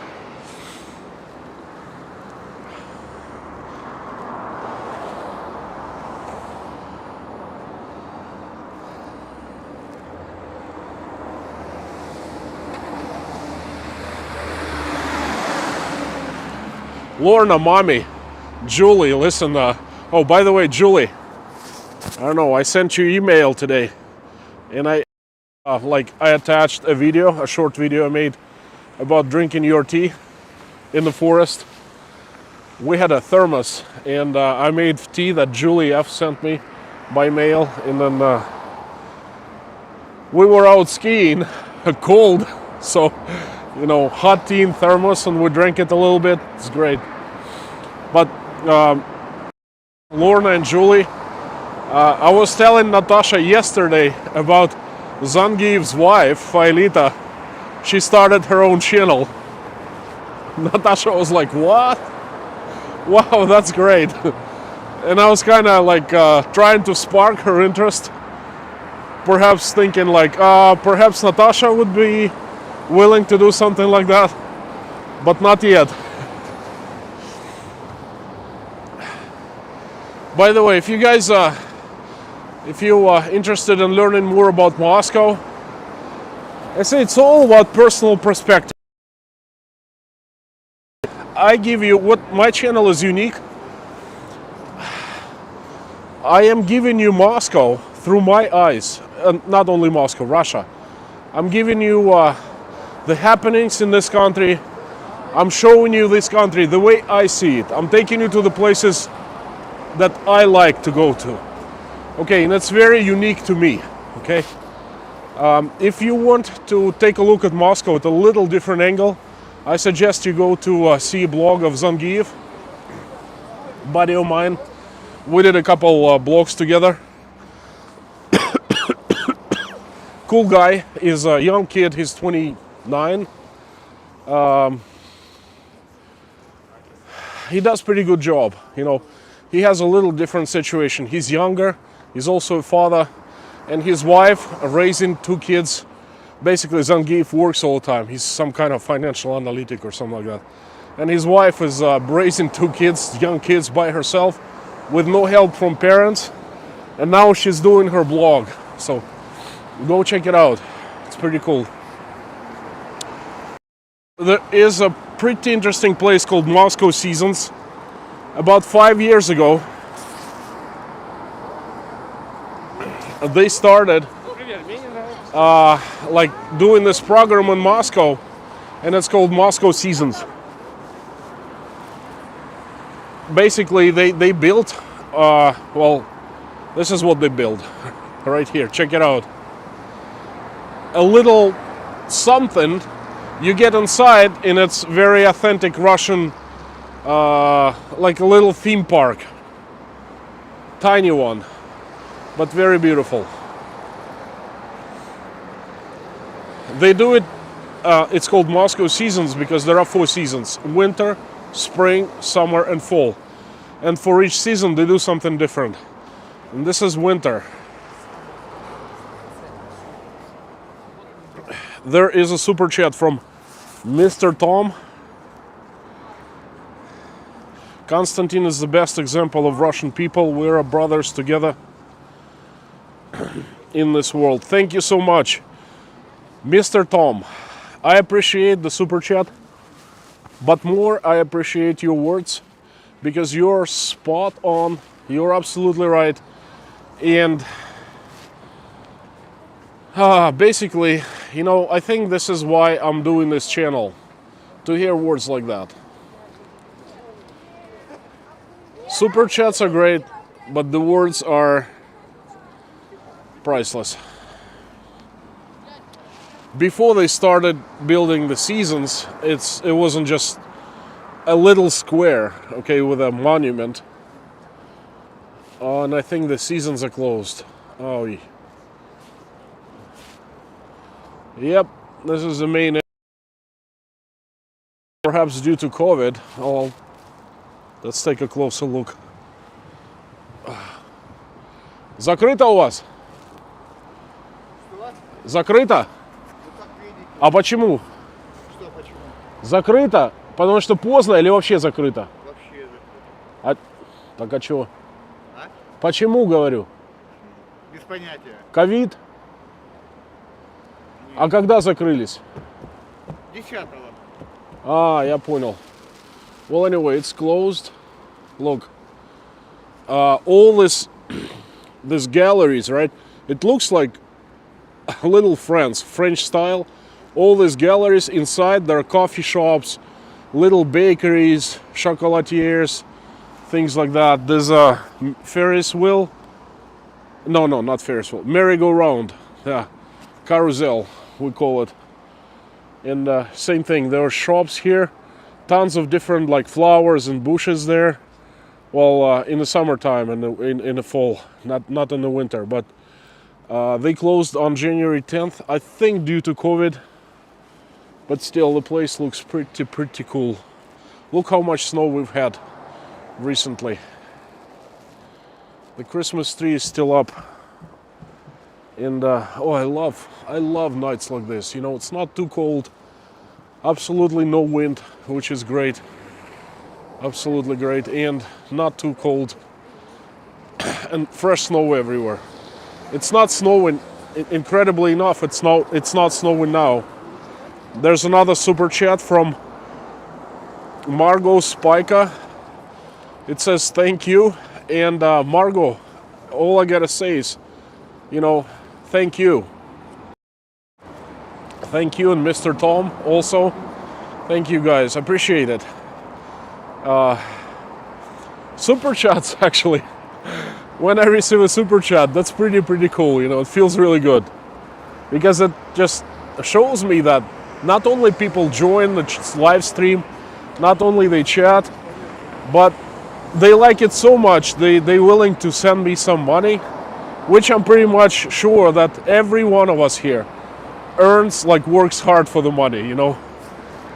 So thank you so much.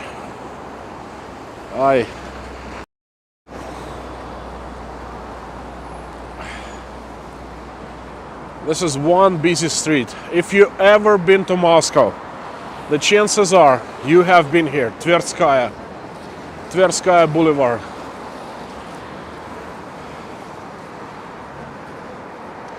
Before 2011, we could park along this boulevard. We can't anymore. It looks so much nicer now, but there is such a big problem with parking. As you saw, hour and a half ago, I was just driving around trying to find a parking spot.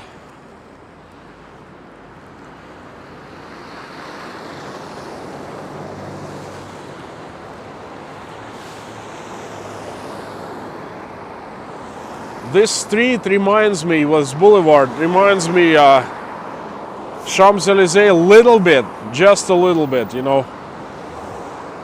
Martin Willis, super chat of $20, $19.99. Thank you as always, Konstantin. Martin is a fellow Mainer. You know, I know Martin a little more than most people here in this chat. We actually spoke a couple times, and Martin was nice enough to invite me to speak on his channel, which is by the way, if you guys haven't watched it, if you haven't seen it, I suggest you go and check it out. Martin runs an incredible channel where he collects all the evidence of UFO visiting our planet, and there are like real people, real speakers show up and they share their experiences. I have watched his channel quite a few times, very interesting. And Martin is a fellow Mainer. He lives in, mid-coast Maine. Fantastic, beautiful place, beautiful area. Thank you for the super chat. And Martin, it's great to have you here. Another one, Sister Golden Hair. Beautiful city. Hello from California. Sister, thank you so much for the super chat, and please tell me where you are in California. If you haven't watched, go and watch my video about the real reason why I moved back to Russia and I left the United States. Because originally I spent like almost 9 years in Maine, and originally I was thinking of leaving Maine, and I had two choices: to go to California or to Russia. And we were thinking of going to California, to a place near Santa Barbara called Carpinteria. I spent some time in California myself. I went to UC Davis for a semester. It's near Sacramento. It's just a fantastic place. Mort Snerdley, $5 super chat received. Thank you so much, Mort. And there's no message, but very much appreciated.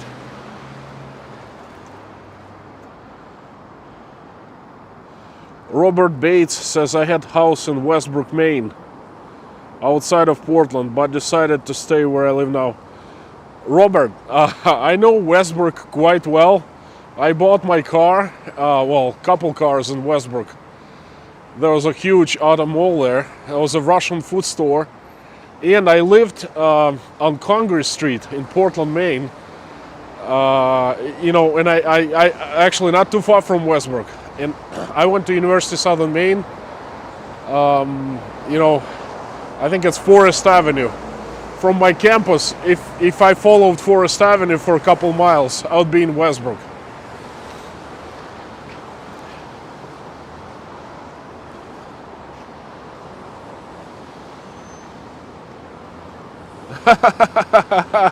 John Liebold, yeah. You know what? I am a legal alien. Legal alien. I'm a Russian man in New York.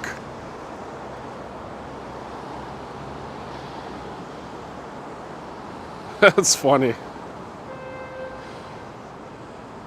So, sister, where are you from? Where are you from in California?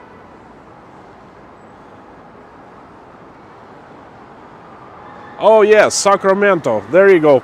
Sacramento, that's where I went to school. Again, I went to school in Davis back in '96 for a summer session, summer semester. Hot. All I can say was freaking hot. It was even hotter than Rostov. And Rostov gets hot in the summertime, but California was hotter.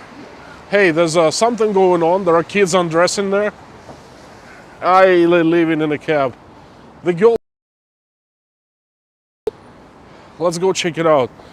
I think I can smell the booze right here.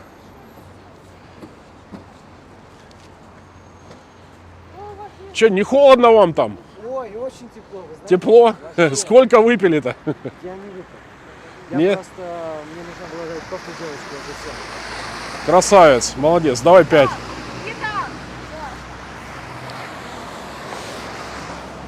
Well, that was interesting. I asked the guy how much he's had drinking. He said he had none. Hard to believe because I could smell booze from like a couple feet away. Three Corners hat. What kind of cars are sold here? BMWs, Mercedes, Lexuses, Infinitis. All kinds of German and Japanese cars, except for Hondas. Honda left Russia a few years ago. It left Russia and it left Europe, and it concentrated on the US market. But South Korean cars are very, very, very popular. Hyundai, Kia. What else? American cars, Ford is popular. Ford Focus is very, very popular. But that's about it, because Americans don't really compete well with. See, that's a Hyundai. That's a Chevy. That's a Kia. That's a Kia. That's a Mercedes. That's a Kia. That's a Kia right there. That one right there is looks like a Hyundai. Kia. That's a Honda right there. European cars, Skoda, Audi, Mercedes, and Porsche. Well, Porsche is also popular, but it's expensive, more expensive. And Mercedes, of course. My all-time favorite is Mercedes. I've been driving Mercedes for 10 years, over 10 years now, and best car I've ever driven. My wife likes Lexus. She does not like Mercedes. She doesn't like to drive my car. And I drive hers quite a bit. She says it's unfair. It's not. I agree. Life isn't too fair sometimes, you know. I see a truck. Very few trucks. SUVs, yes. Russians are mad about SUVs. Everyone would like one.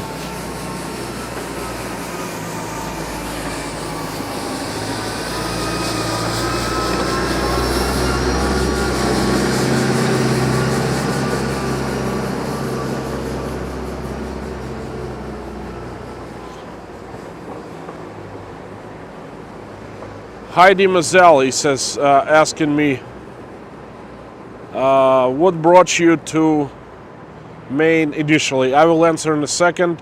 Martin Willis, aren't you driving a Lexus RX 350? No, I'm driving a white Lexus RX 450H, which is hybrid. It's a gasoline/electric motor, and I'm driving it, but it's not mine. It's my wife's.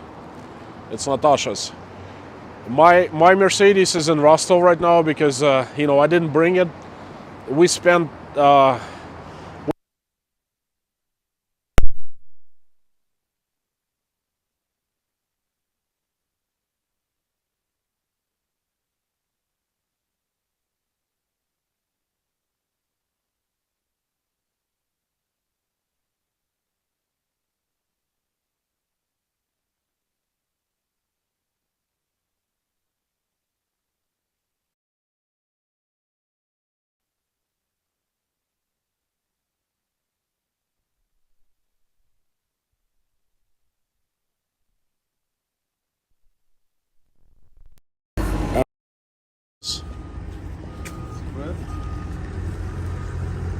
this mic should be on. That's iPhone. It's too cold out. Well, not too cold, but cold anyway. And then my mic lost all juice very fast because of that. That's external mic, and this is iPhone's mic. Not as good as independent mic, but good enough. That's an Audi right there. It's mostly South Korean cars, German, South Korean, and plenty of Russian cars too. But they're not really Russian. They're Russian manufacturer. Lada was bought by Renault, I think Nissan, international company, and they make old Japanese cars under Russian label. It's called Datsun. Old Datsuns are now called Ladas.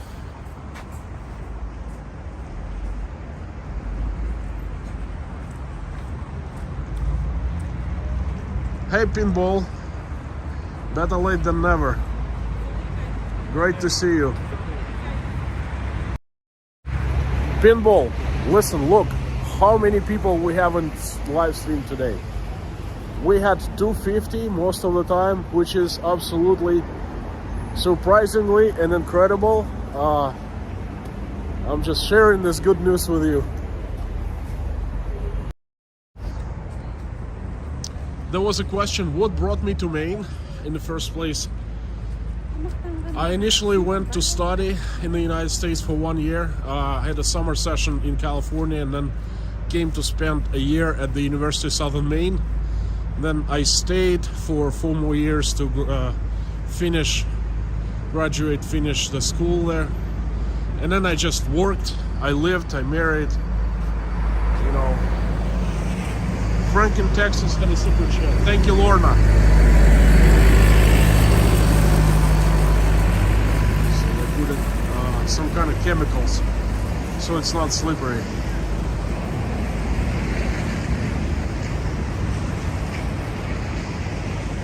Frank in Texas, thank you for the super chat. I'm looking forward to the workshop. What time is it if you decide to have it? Well, it's from 1 to 5 p.m. Eastern Standard Time, New York time. I figured that's most convenient for you guys, but for me it's gonna be, wait, what is this? 9 to 1. 9 p.m. to 1 a.m. That's what I'm gonna have. I cannot bump it any later because I will go into 2 a.m. and it's just gonna be, too much. I don't want to do an all-nighter. But so it's for you. It's from 1 a.m.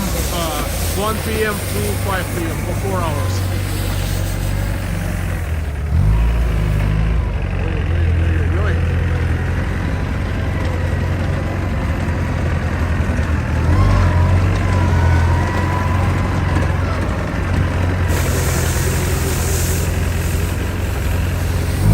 Visit your friend Vlad this evening? Well, I can try, Vlad is right there behind that tower, so I'm gonna go and knock on the door as I usually do.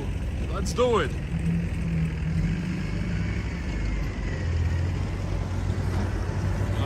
They sell winter apparel here.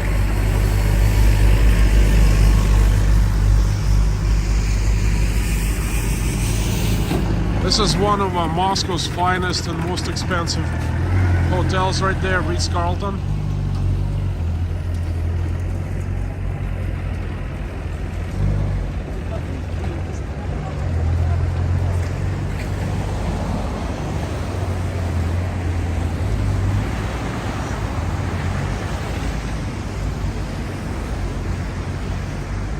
Mommy and Lorna, you are doing a great job welcoming everyone. I would too, but guys, I do it once in a while because I walk around and I concentrate on filming and showing you what's around. It's a little, it's not that difficult, but it's not easy at the same time because I have to be aware of my surroundings, of people around, where I'm walking to and things like that, and show you the best views and the best pictures. So forgive me if I don't answer your comments right away or ever, and Lorna, if you find the comments that need to be answered, just you know what to do, just put them up for me to see with like red signs, crosses. Maria Z just joined us, or nobody. Winko says, I like the video that you did with Russian Plus. Me too. Was totally unexpected. Slava's so great, He, well, we actually had a contact with Slava back in May. He was gonna come and see me in Rostov.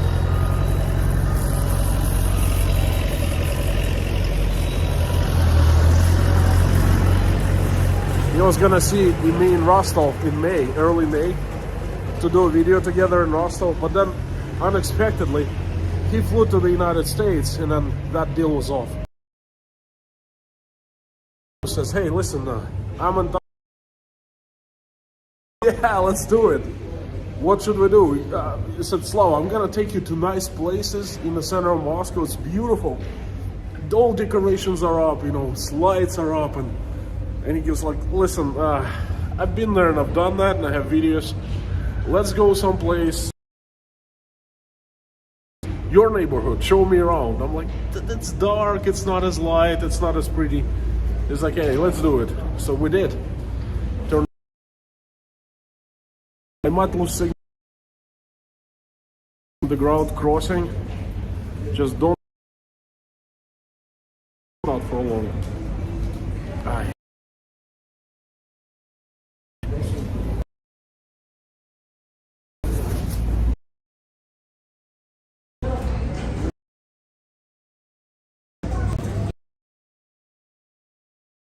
I'm asked. This is where they are. Not too many, but they're always here. Just a couple of people hanging out because it's warm in here.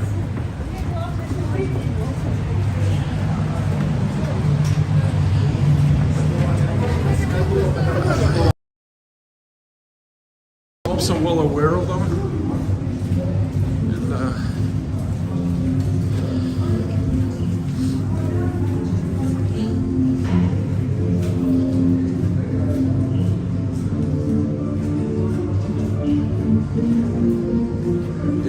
Смотрите. That's gonna be interesting. Можно посмотреть?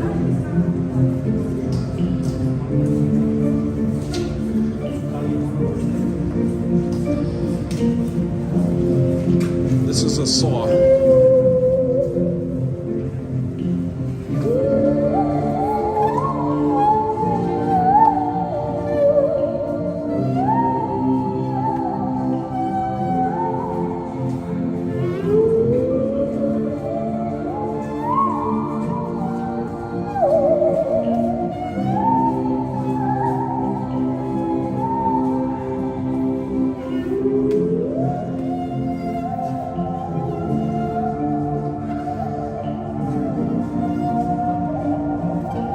Let me tell you, I've never heard this before. He's playing saw. S-A-W.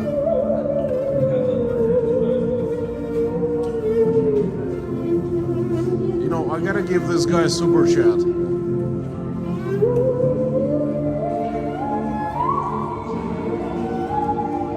I'm not the only one filming.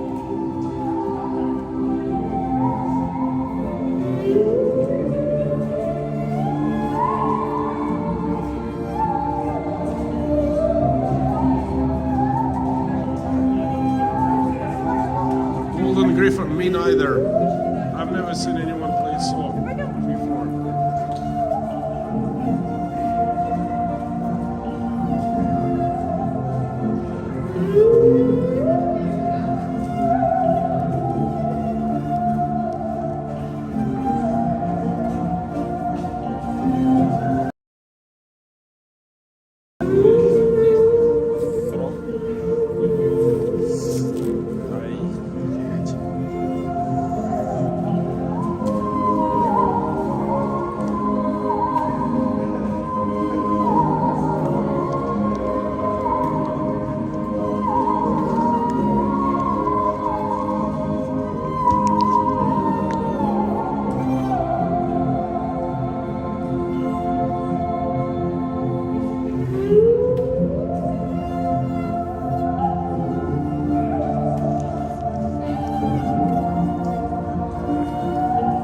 Listen, I've been given many super chats today. I'm gonna give him a super chat, a few bucks.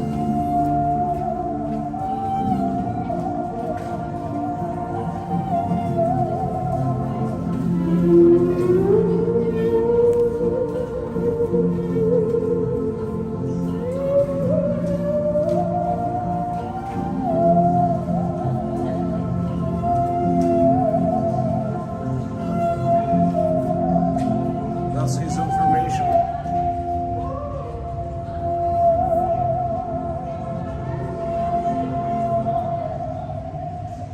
Спасибо большое. Спасибо. Очень много людей смотрели вас. Я стрим делаю. Такого еще не видели, чтобы кто-то на пиле играл. Спасибо, удачи. This guy is great.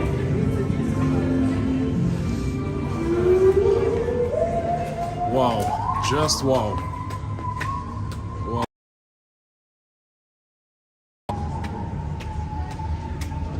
Oh boy, I love this place. I love this place. Look, it looks so different now since it's all covered with snow. You know, no matter how fast and well they clean, snow keeps on falling.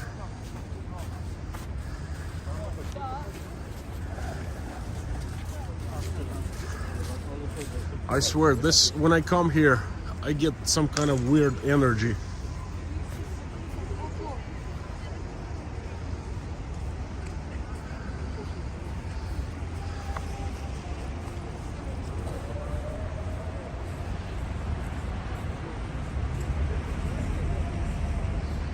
This is Охотный ряд, Manezhная Square, underground shopping mall. I've taken you here many times. There's a subway station inside. Also, the Kremlin, the building out of the Polar Express movie. It's called it's the Museum of Russian History. Four Seasons Hotel right here. Very expensive, probably the best view in Moscow. State Historical Museum. Okay, thank you. So those rooms and penthouses on top floors, they have direct view over Kremlin and the Red Square.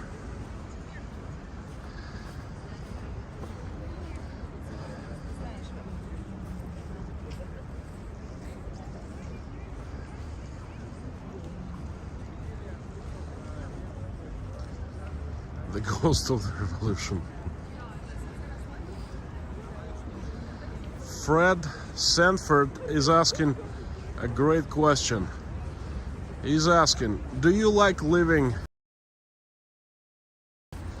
in the USA or in Russia?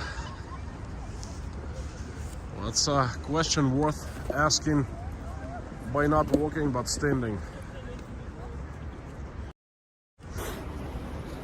Look, I have a question to you. Who do you love more? Your father or your mother? You know, answer. I love both countries for different things. I love Russia because, you know, you love mother no matter who your mother is. She's pretty or ugly, you know, skinny, fit, fat, educated, uneducated, you know, it's your mom. You love her anyway, anyhow.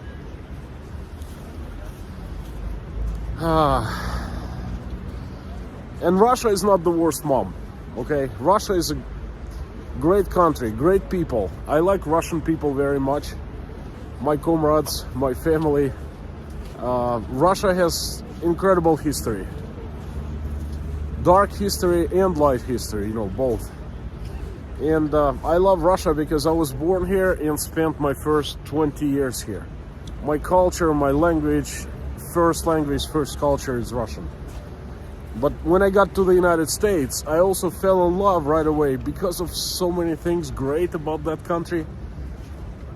Values, opportunities, freedom, freedom of speech, you know, ability to, like, opportunities, American dream, ability to start with zero and make your life anything you want to. America has so many things great to offer, and I absolutely love them. I formed as an adult in America, you see. Where do I like living more, better? This is my life, okay? I don't really divide it. You know, oh, it's great if I live in America, it's bad if I live in Russia. It's my life. No matter where I go, I take my life with me, okay? My world with me. My friends, my family, well, at least in my minds, but they're with me always.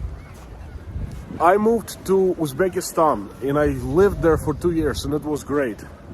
I've been living here in Russia for, what, 18 years now, and it's also great. I lived... Whew.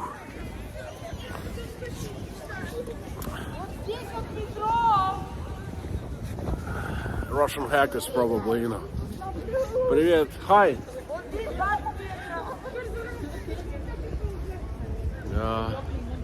So, anyway, I lived in Ukraine for 1 year, close to 1 year. It was great. I like living in Russia and I like living in the USA.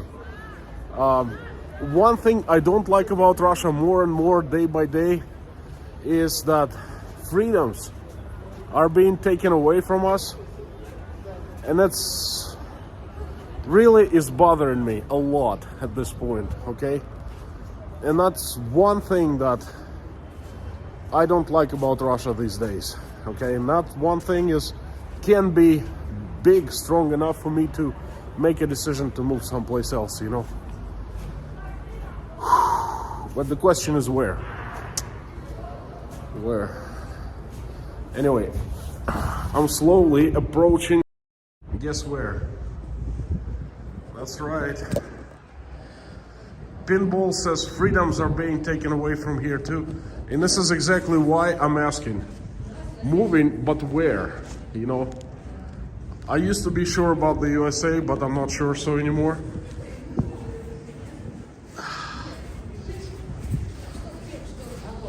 By the way, I saw, Pinball, I saw your video about the truckers, the convoy, Freedom Convoy in Canada. Nothing about that in Russian news. Because they're so scared that Russians gonna do something like that. I even watched American news, like I searched for it.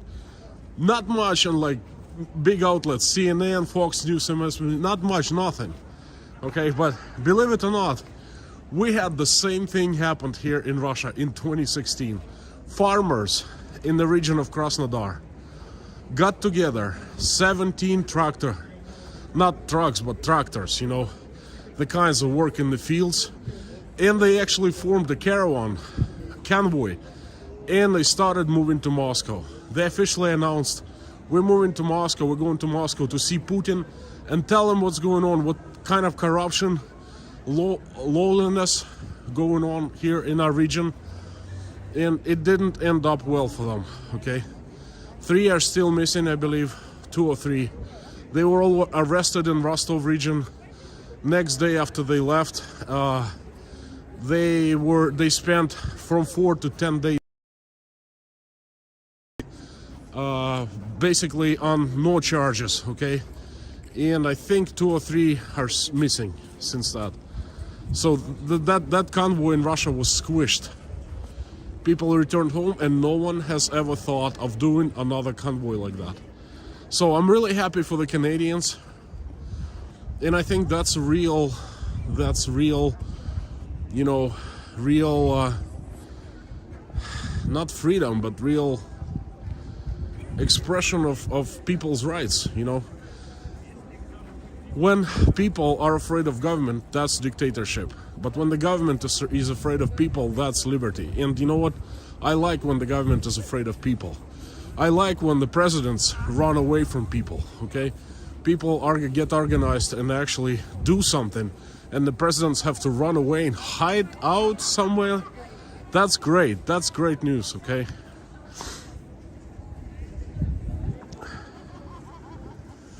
Okay, thank you. Thank you so much, Lorna. No talk like that, no nicknames. No, notice I'm trying to be politically correct here, okay? Mommy, Lorna, if you see anything like that, please delete the comments, because they're gonna strike us. Mommy says inside Russia. Chris Evans asked which winter is worse, Maine or Russia? Great question. I would say very similar. There are better years, there are worse years, but in Maine, about same amount of snow, which is a lot. Anyway, I'm making a video. I name it, does Maine look like Russia, or does Russia look like Maine? Like how similar Maine and Moscow? You know, I haven't decided, but the core of the video, the idea is to compare Maine and Moscow and show how similar these places actually are. Well, besides the fact that Moscow is 25 million people and the entire state of Maine is about 1 million, okay? But everything else, the weather, you know, the animals, the seasons, the forests, the nature is so similar. It's pretty incredible. All right, I'm going to knock on the door, see my buddy Vlad. Notice the cops, you know, to the left.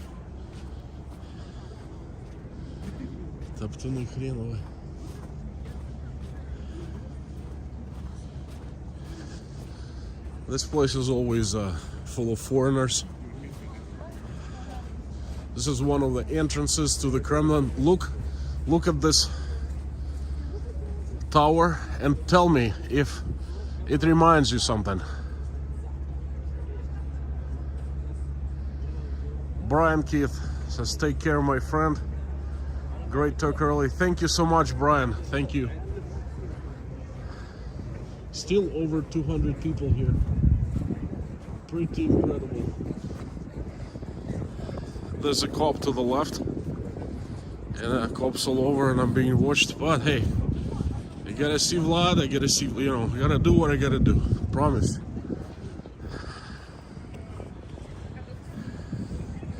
See what it says. Nikolskaya bashня. Nikolskaya Tower, constructed in 1491 by the architect Pietro Antonio Solari.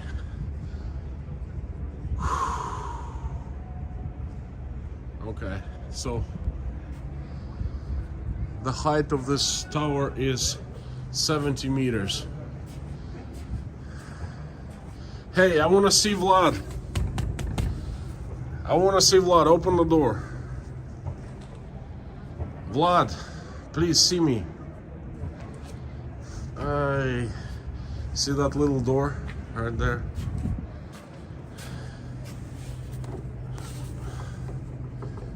Nope, it's closed, locked.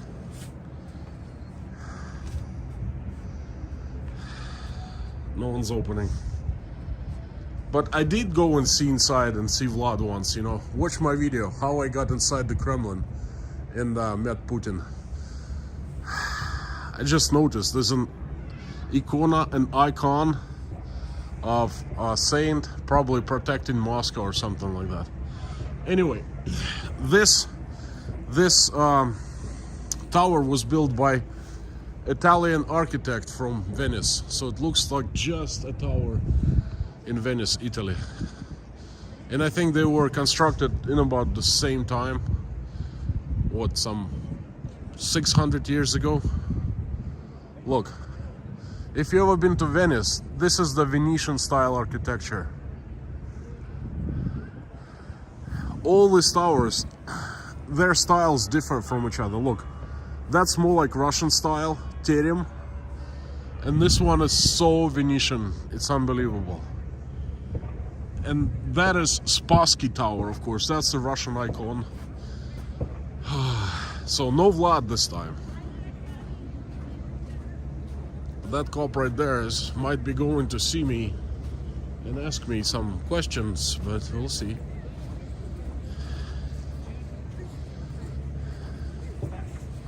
This place is magnificent. Look how different it looks in the winter when it's covered with snow.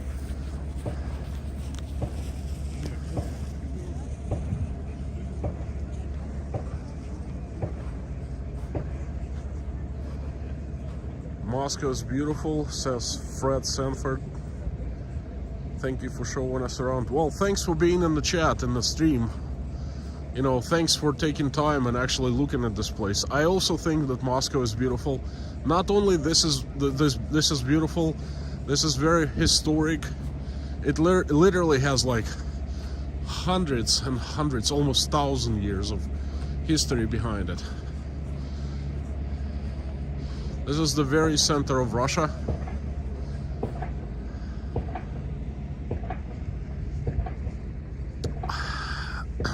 I got drunk a little bit with buddies of mine when I was younger, and we were like 4 in the morning, we were walking here, and we tried to jump that fence right there and go up to the pine trees. And you know what?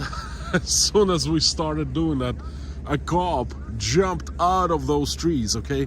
And he started screaming at us and whistling like, "Trrrr!" And we got scared and we ran away. That was so funny.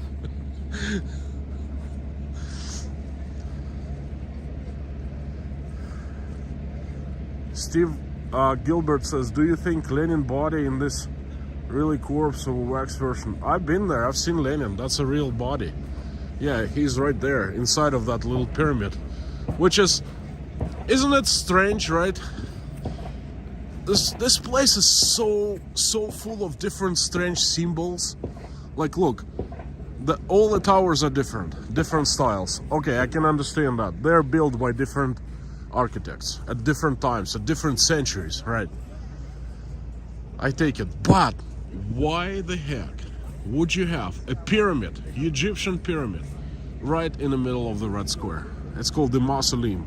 Why? Not too many people think about it, but this is a real pyramid. Freemasons, I don't know, Illuminati, Secret Order, whatever. Who built it? Was Stalin a part of it, or it's actually, Stalin, at his order, this thing was built for Lenin?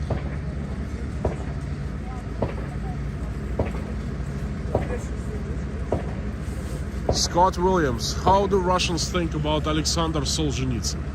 Scott, I don't know. He was a writer.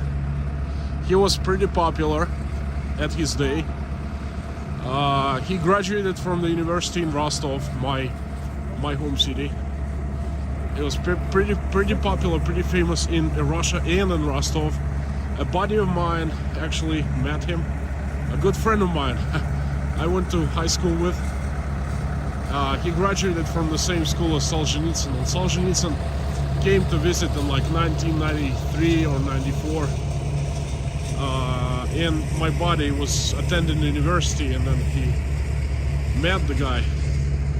Solzhenitsyn signed a book by Solzhenitsyn that my friend owned. But I don't know. The guy wrote truth about Soviet Union. That's all there is to it, There are many other writers that did the same thing. Solzhenitsyn, I read a couple books of his. I like him. I like his work, Then he lived in Vermont once he was kicked out of Soviet Union. Not too far from Maine, so it's kind of homeboy in America as well. Nice.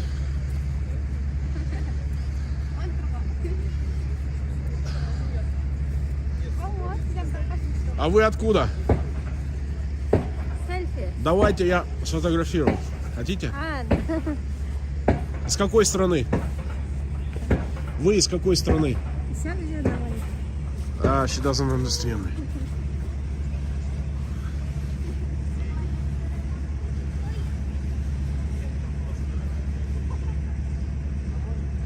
Taking pictures of these guys. Все? Спасибо. Посмотрите. А вы откуда? Where are you from? Откуда вы? Кыргызия. Кыргызия? Да. Nice. It's a former Soviet Republic. They barely speak Russian. They got messed up pretty bad, let me tell you. Their new generation doesn't speak Russian. That's a huge, huge blow to the country, because living in a Russia-controlled world, what can you do without Russian? Come here, most Kyrgyzians actually work in Moscow, all over Russia. They come here, and if you don't speak Russian, you can't get a decent paying job here. If you do, they hire you at McDonald's, fast food joints. But Stephen McGowan, Vasily Aksionov was a great writer. Had him as a professor at George Mason back in the day. Wow, Stephen, I like his books very much. He wrote a great book about Crimea. I read right after Crimea annexation, or Crimea secession, I don't know how to call it. It's pretty awesome writer, let me tell you. You're lucky to have him as a professor. The mausoleum, look, this is a classic Egyptian pyramid. Step pyramid, okay? Incredible. Even on top, it has like this pyramid top. Why would they do that? They also have obelisks from Egypt all over Moscow and St. Petersburg. There are two obelisks and little sphinxes are right at the entrance of Russian Ministry of Foreign Affairs.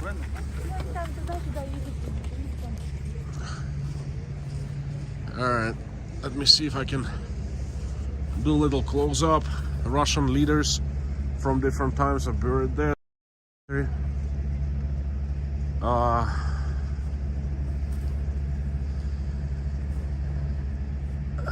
I think that's Joseph Stalin's grave.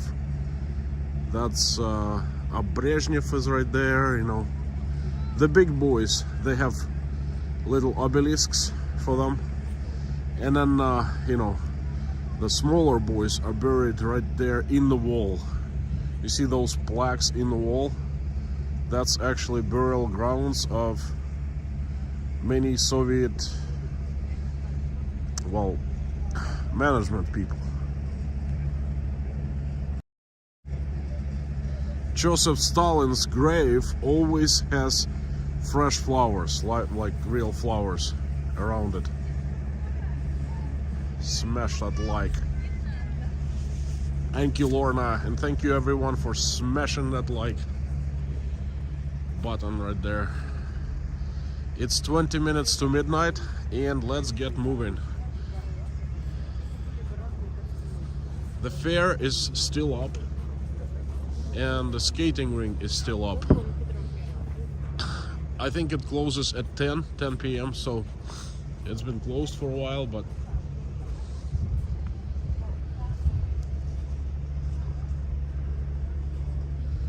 John Wisnowski. Yes, I think John Reed is right there with them.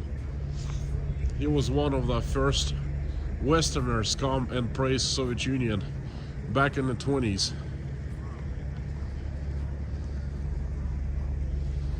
This is Susan G. Thank you for the super chat very much. Thank you for caring about that young lady in the coffee shop. My heart goes out to her. I'm 71 and remember boys like that. Well, Susan, thank you for the super chat and thanks for caring for that lady. Look, the guy wasn't abusive. If he was hitting her or, you know, screaming at her, I would have interfered. But it was not clear who was abusing who. He clearly was acting weird, and she was near tears. He was in tears. They were like playing mind games with each other, so I don't like that. Where is Bolshoi? I'm gonna take you to Bolshoi Theater. It's steps away from this place.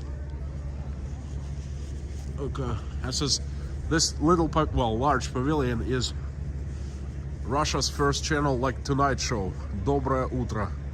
Every morning at 7 on the first channel, on the channel 1, they have the Good Morning Russia show, right live from here, and that's a large skating rink right there. John, it would be interesting if they all were reborn and could share a few vodkas together. What have we done? Things have changed. John, who are you talking about?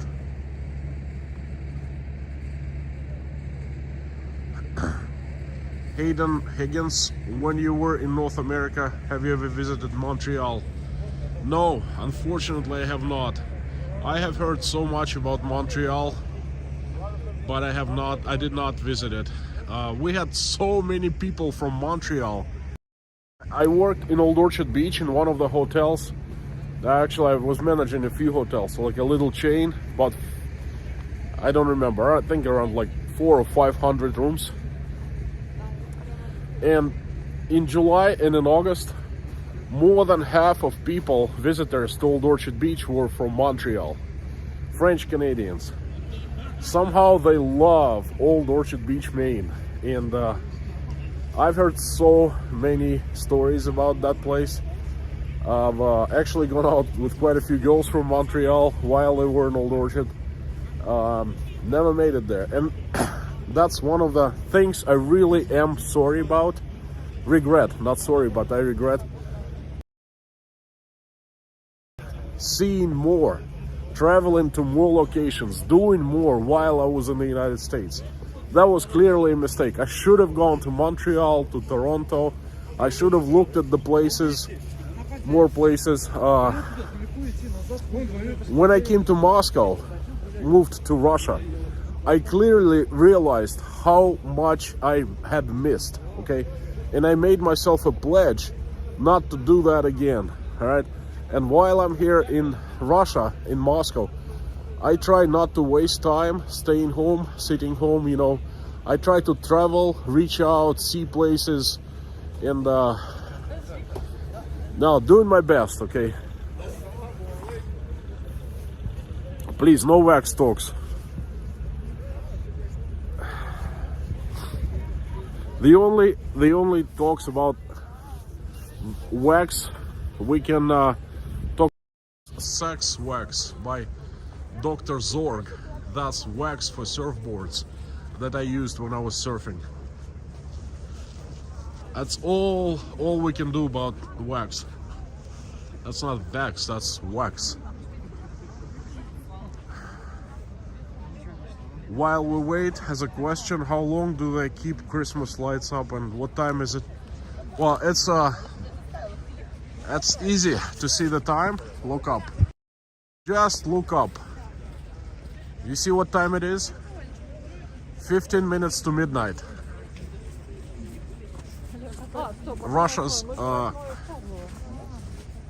most iconic and most important clock tower. Tower clock. There you go. So, never shut off lights.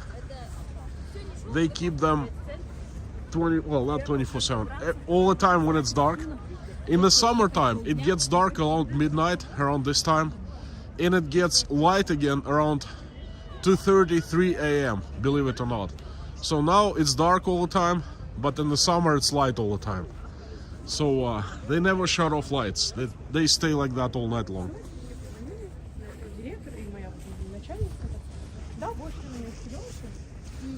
Para-pa-pa-pum. Para-pa-pa-pum.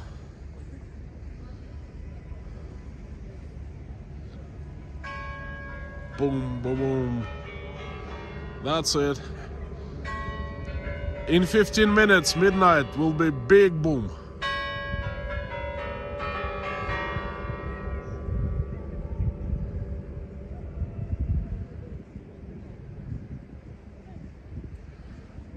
Bajura Stefanova asking what camera is that. If you mean what camera I'm using right now, that's my old good iPhone 13 Pro Max. It's the best streaming camera I've seen so far. Lorna, as we have asked nicely, no wax talk or permanently banned. Thank you so much, Lorna. Again, guys, please do what Lorna says, okay? She knows better. Not only she's my moderator, she also moderates for pinball, and there are so many more people and much more harsher talk there, okay? So she knows what she's talking about. You listen to Mommy and Lorna.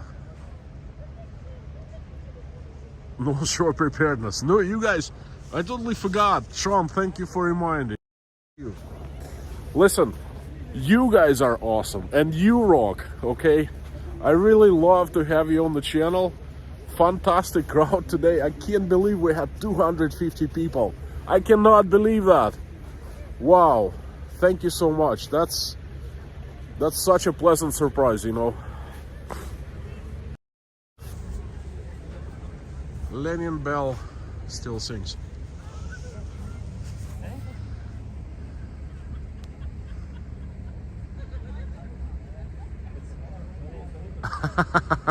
Mommy K, Scott Williams has a question. Do Russians still wear valenki? Yes, they do. I would wear, well, look what I'm wearing.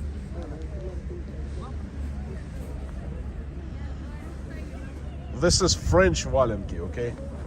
Not Russian valenki, but French. It's pretty close. Valenki actually are great in the places north of Moscow, because south of Moscow, we can have snow thaw and melt, and you know, in the middle of winter sometimes. And valenki is not good for water, okay, but it's perfect when it's always cold. And pretty much whatever is above Moscow, in the north of Moscow, it's always cold. So people do wear valenki, and some valenkis are very expensive, very fancy. I think they are some French fashion houses make valenki. For Russians, they're awesome.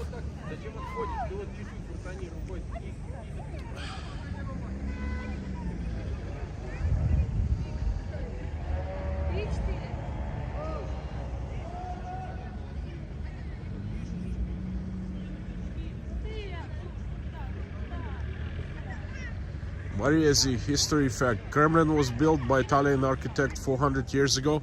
Italian architect, yes. 400 years ago, no. That tower right there, the plaque says it was built 700 years ago by Italian architect. And yes, I have been behind this wall on the other side, right there. Looks nothing extraordinary, okay? The best bathroom you can find is underground, right over there.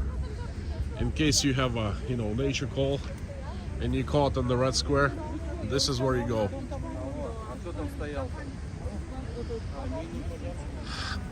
They're doing restoration work. Unfortunately, there's the monument.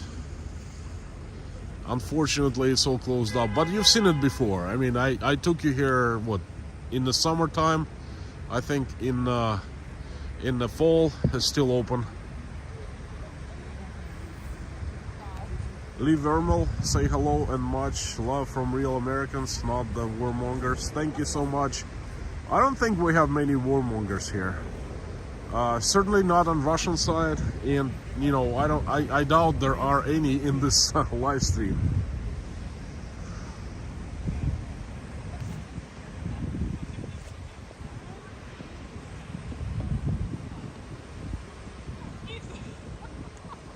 The gray building is actually, there's a monument inside, a very famous monument to Minin and Požarsky, two citizens who saved Russia like 400 years ago. There was a war, an invasion, and they put up a huge army and they defended Russia. But they constructed this building around the monument for the restoration works.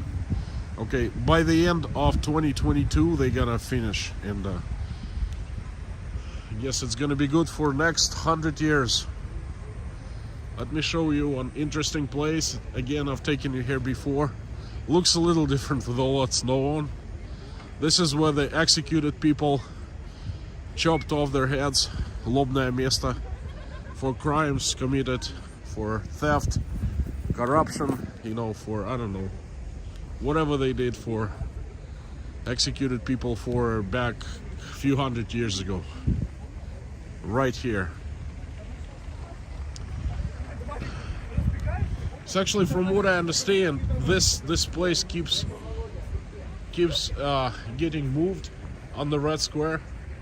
About 100 years ago, this monument was right there, okay, and then they moved it right over here in front of St. Basil. And Lobное место, I think it was also moved. I'm not sure though, but the monument was moved for sure.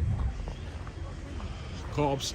This place is monitored like 100% by video surveillance, by undercover cops, and by like real cops.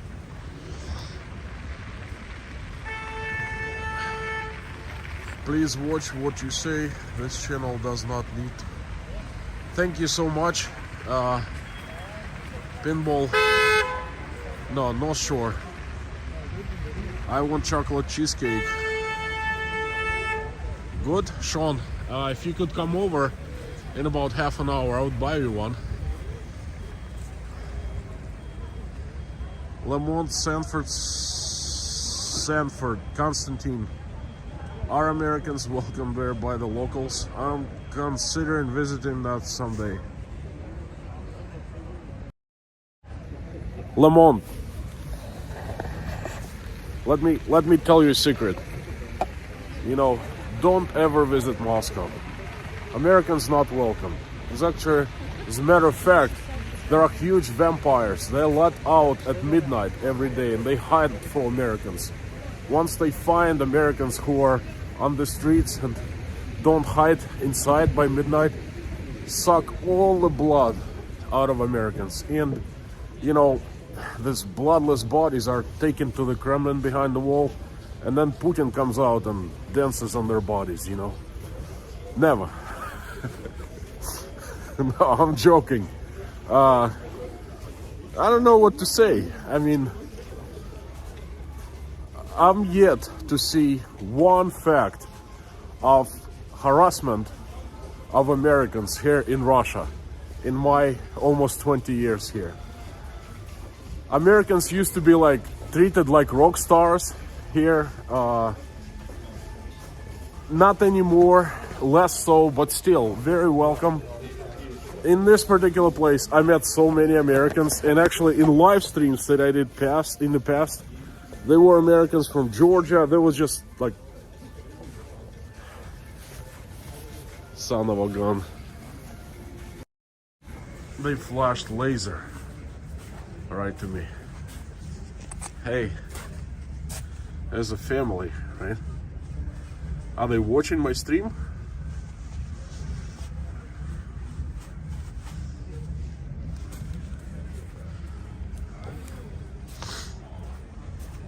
I don't know. They actually, I think they put a little laser in my eyes to attract my attention. They waved high. Perhaps they're watching. Здравствуйте. Not cops, security guards for the mall. Look at these trees right here.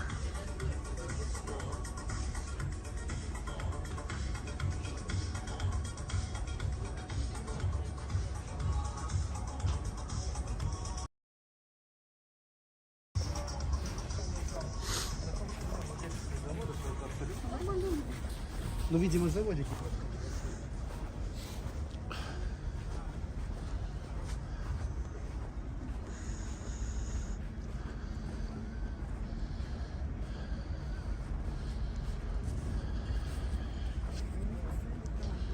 Яблоки на снегу, розовые на белом.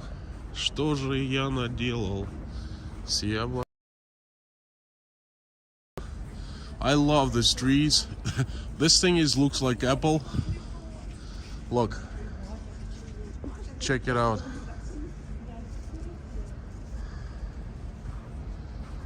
Pretty cool.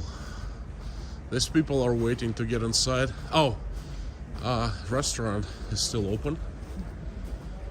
Or is it a nightclub? Or perhaps an event of some kind? That's GUM.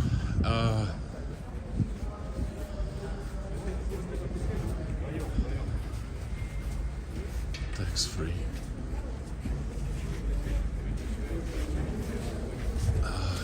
Девушки, извините, а тут что такое? Что? There's a private party here, okay? By invitation only. Some kind of ritzy people doing the ritzy thing, you know. That's security all over. Everyone's dressed up to the heel.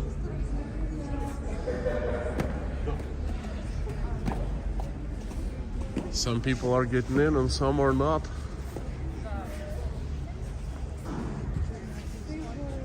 This is thank goodness there's no music, so YouTube doesn't strike me. The tree is beautiful. Oh look, couple minutes before midnight there'll be a lot of bell ringing.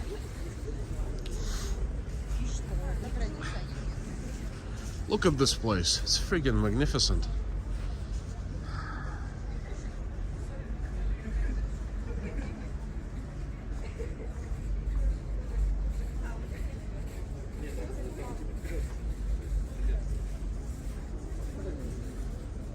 John Liebold, once you get past Russian immigration, you know, things get better.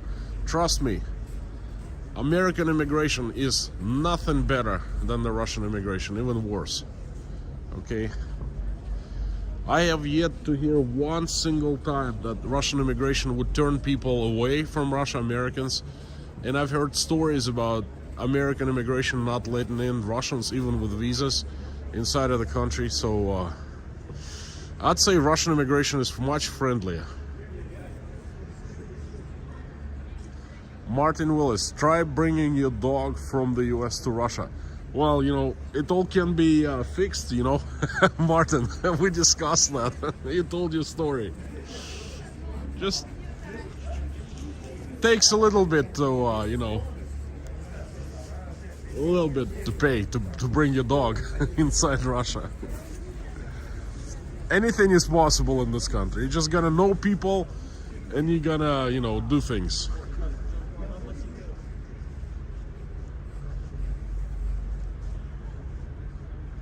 Singapore, wow. Hi there. Hello, Singapore. We are looking at the Spassky Tower, Russia's famous tower bell, tower clock, bell clock. The heck, I don't know how to say it right. Oh, come on, this is midnight. Go off.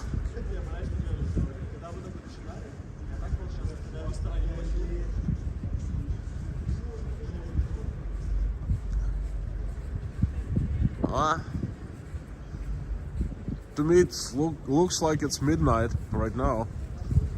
Why is it silent?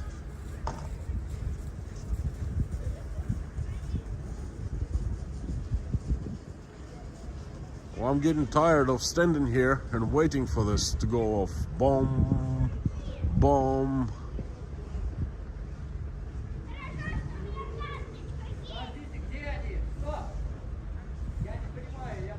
Тоже ждете? Ждем что? Там где-то...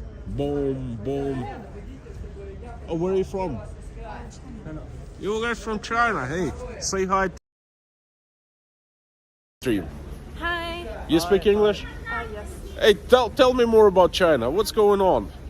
I thought no one is allowed out of China right now due to COVID times or anything. No? Можно по-русски. По-русски? Oh yeah, boom. Boom, boom. Now it's gonna ring 12 times. Is it Chinese New Year? Новый год китайский или нет? Послезавтра. Wow, послезавтра. Day after tomorrow, Chinese New Year.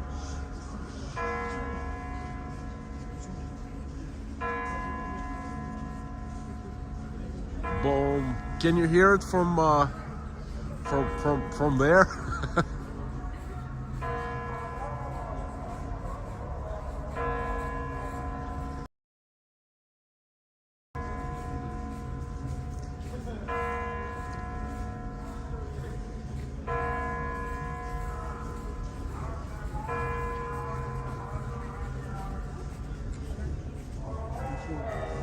Dum bum bum bum bum.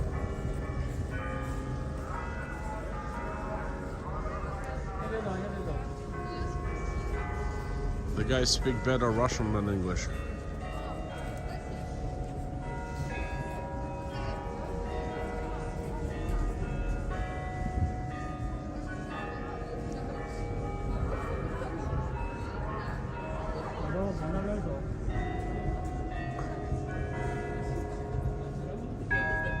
Dum, bum, bum. Do you hear that? That's pretty cool.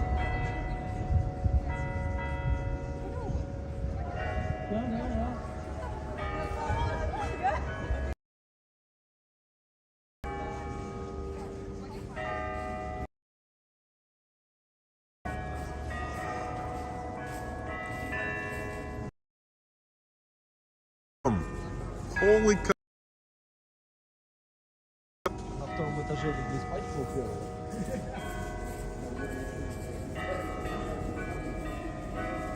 Wow. Dum, dum, dum, dum, dum, dum.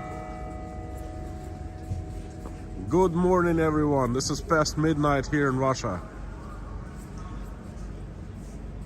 Virginia, you say thank you so much. Fred Sanford, so cool.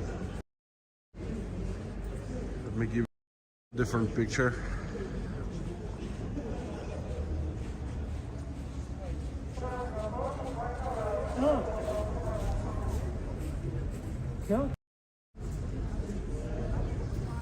I would hate to interrupt these guys, kids, but you know, I want to ask him questions about China. Oh my God, they're closing the Red Square. The cops starting harassing people. Well, not really harassing, asking everyone to leave the Red Square. I think they closing that part for the reasons unknown. Слушайте, а можно вас поспрашивать, дружище? Поспрашивать можно по-китайски? По-китайски? Не-не-не, нихао. 你好的。你好。 Окей. Как вас зовут? 刘 Liu. 刘的 Liu and what's your name?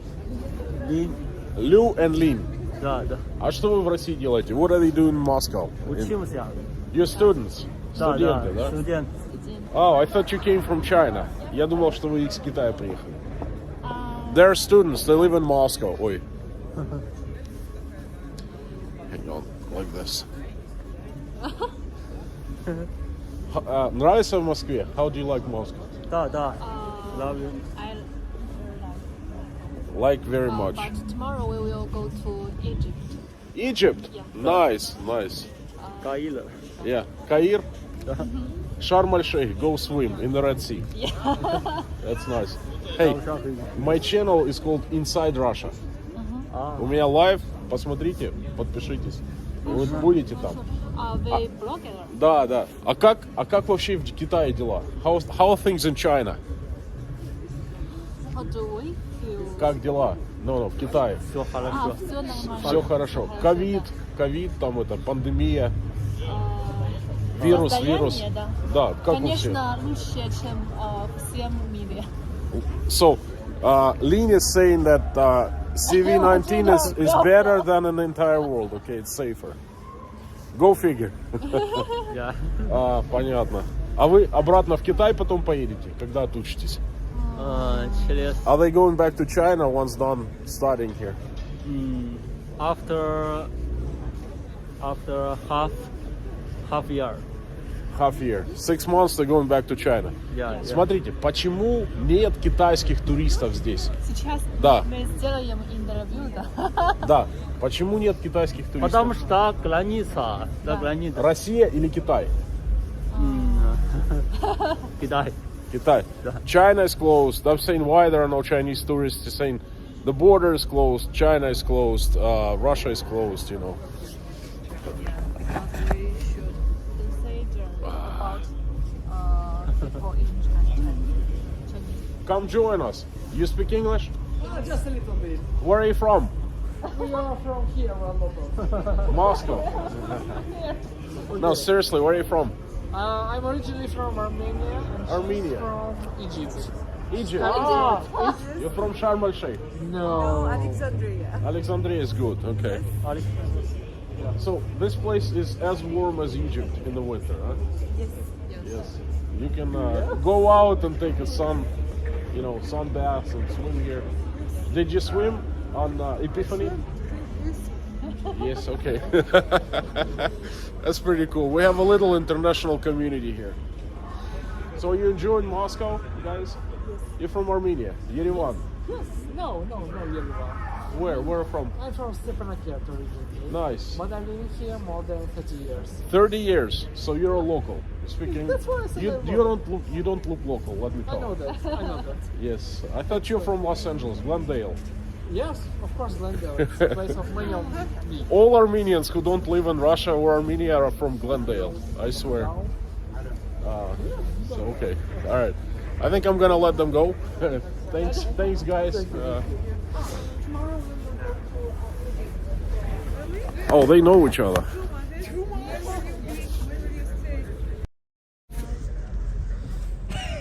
Sharm el-Sheikh from Uganda.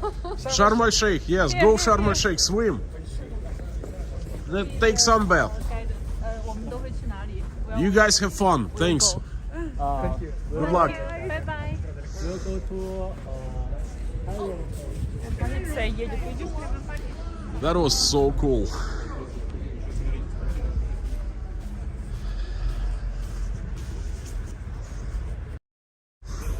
So you see, you talk to Chinese guys, you know, one-on-one, they're also nice people.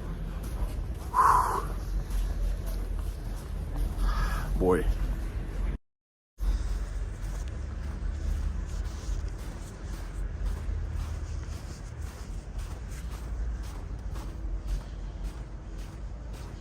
Tell you, all of our countries were shit out of luck with the governments.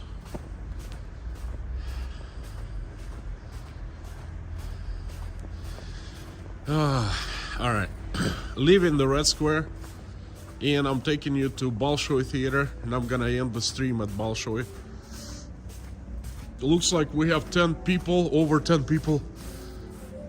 Look at this place. If you ever come to Moscow, ever, okay, I recommend you have breakfast at this place. It's called Bosco Cafe. It's a restaurant, more a cafe, more than a cafe, and they have, in the summertime when it's warm out, they set up tables here.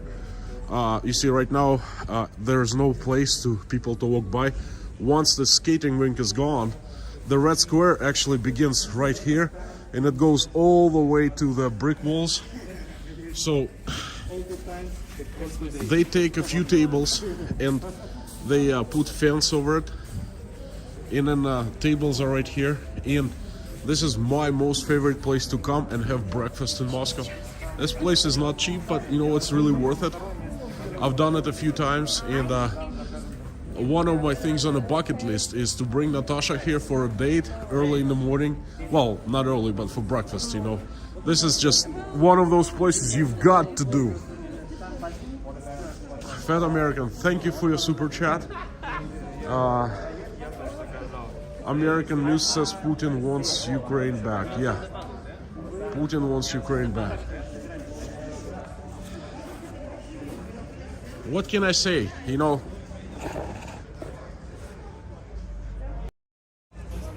perhaps the news will also say that Putin is a vampire and he drinks people's blood, you know.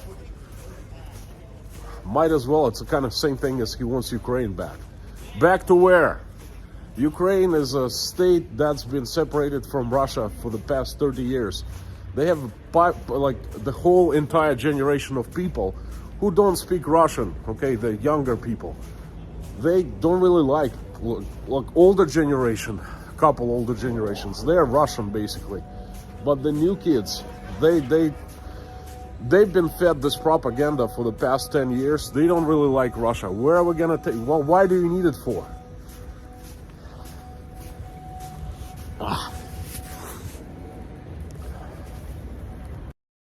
And Red Square is officially closed. They're gonna let me out, but they're not letting anyone in for some reason.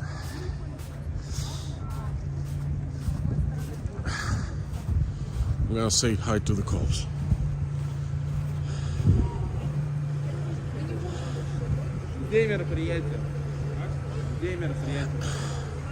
Салют! Мероприятие вот, центральный вход. Не пускают? Да. Вот так вот. Мы надеемся. Ничего, сейчас запустят. Все, я там всем сказал, не волнуйтесь. Just told the guys not to worry. You know, I pressed a few buttons. They're gonna be let in. Nikolskaya Street. Oh, fudge. I took a wrong turn, but yeah, it's okay. I'm gonna...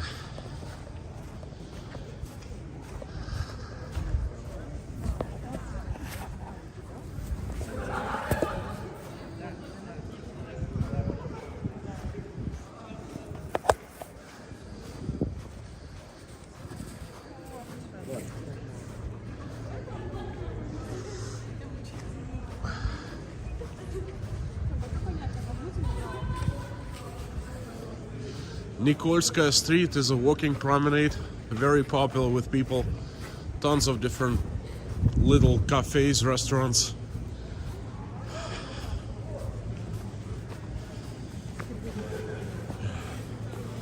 There's a subway entrance right here.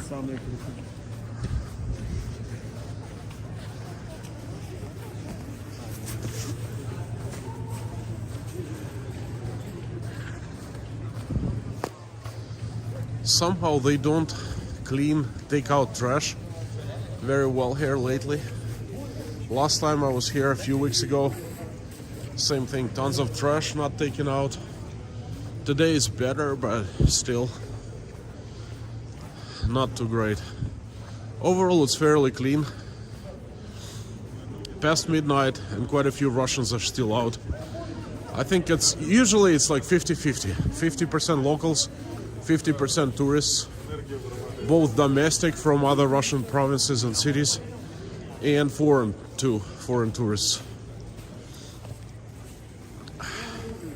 It was pretty cool meeting those guys from Egypt, from China. Red Square, pre-COVID, I'm telling you, there was like a melting pot of different nationalities and different nations. People from all over the world. So many Chinese. Right now it's empty compared to, those times a couple years ago.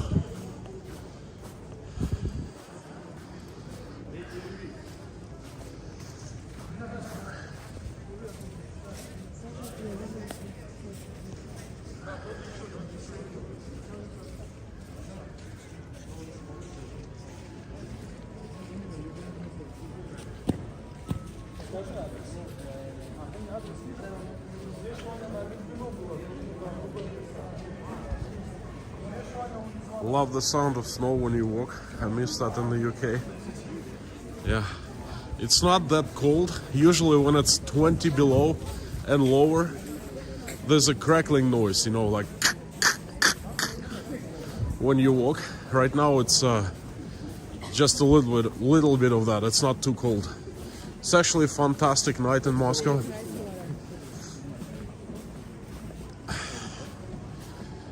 Gonna go forward a little bit.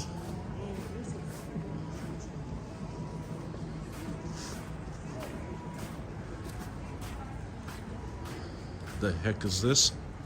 I gotta check it out.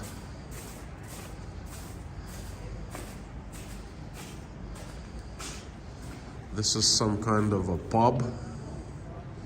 Irish pub, I think.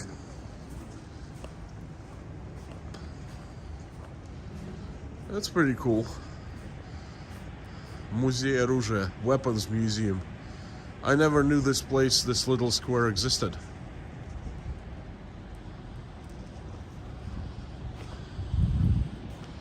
Место притяжения, cafe and bar, place of attraction, and there's a cut through right here. Yeah, let's go check it out. I've never been here before. Nikolskaya 1113. A mini market. Whoa. You can actually buy food here. It's crazy. Guys, these all are historical, very historical buildings. The history of these places is incredible, okay? Hundreds of years, different ownerships, I'm sure people lived here. They were, different government departments here. Is this a part of original wall?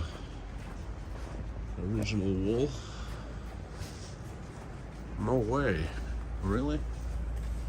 It looks like it. Gosh, that's a real deal.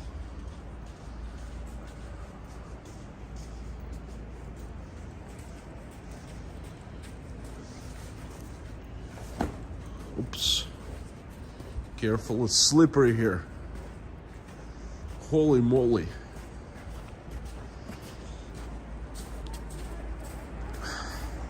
Whoa. You know what? I'd be darned. This looks original red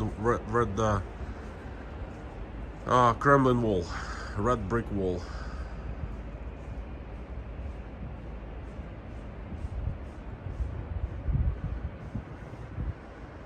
Well, Lorna, I didn't make what do you want me to do? This crystal ball.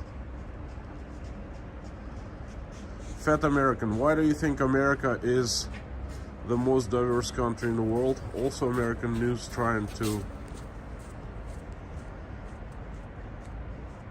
say Putin wants USSR back by taking Ukraine back. Alright. First of all, Fat American, thanks for the super chat. And let's set one thing straight first. Lorna saying that you're saying that I missed a crystal ball or something like that. What do you mean? I didn't take a wrong turn. I found a shortcut that I didn't know existed before.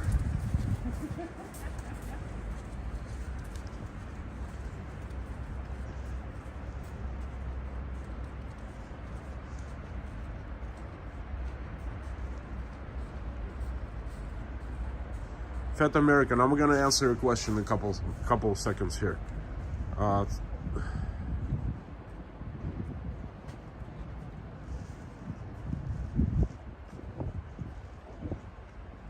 Says Moscow seems safer than London, New York, or Berlin, but slightly higher crime than Sydney. Listen, I've never been to Sydney, but I would assume that crime rate in Berlin and Germany is very low. Okay, London, when I was in London, I never had a problem with crime. I mean, granted, I was in the center, you know, like in Moscow city center I am right now. That's how I lived in London near I forgot the park, not Kensington, anyway, Baker Street. That's where I lived, where Sherlock Holmes' house is. And you know, never had a problem with crime. In New York, also never had a problem with crime. But you know what, New York is a very busy and you know, diverse place where I can see that petty crime happening all the time. Okay, Moscow is definitely safer than New York. I'm not sure about London. London seemed as safe as Moscow. Can't say anything about Sydney and Berlin. Well, if there's a crime in Germany, then you know what? I think that's the end of the world.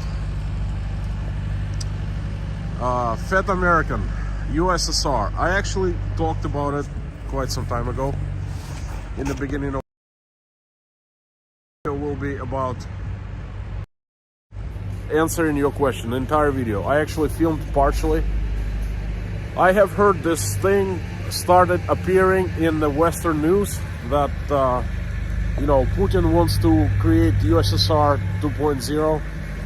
We see USSR was based on two things: ideology, and the countries, the republics, were taken by force. Okay, the USSR was kind of a remnants of a Russian Empire. What Russia is trying to do right now is organize a union around it, but that union cannot be based on ideology, and countries cannot be taken back by force. I don't see it's happening, okay? Putin wants to take Ukraine back. What do you mean to take Ukraine back? What? To put our tanks to Kiev and then what? To install a puppet government? Let me tell you, the entire world will be against Russia. The consequences for Russia is going to be so bad that, like, why would they do that? I don't think they want to do it in the first place. And if they wanted to, they would never do that because it's scary, okay? That's pretty much it. I keep on saying that there will be no invasion of Ukraine from Russia because what's the purpose? What USSR? Russian leadership. They need one thing. They need their leadership to remain as long as possible. They need to hang on to power as long as possible. They want stability, not war. They want to be accepted in other countries, you know, in the United States, in London, in Switzerland. They want to transfer money that they steal here in Russia. They need to go and spend out there, okay? That's their main goal. What are they gonna do with money inside Russia? All these billions of dollars. So that's a short question. to your answer, and then please watch my next video. I'm going to explain in details this thing of new SSR. Okay.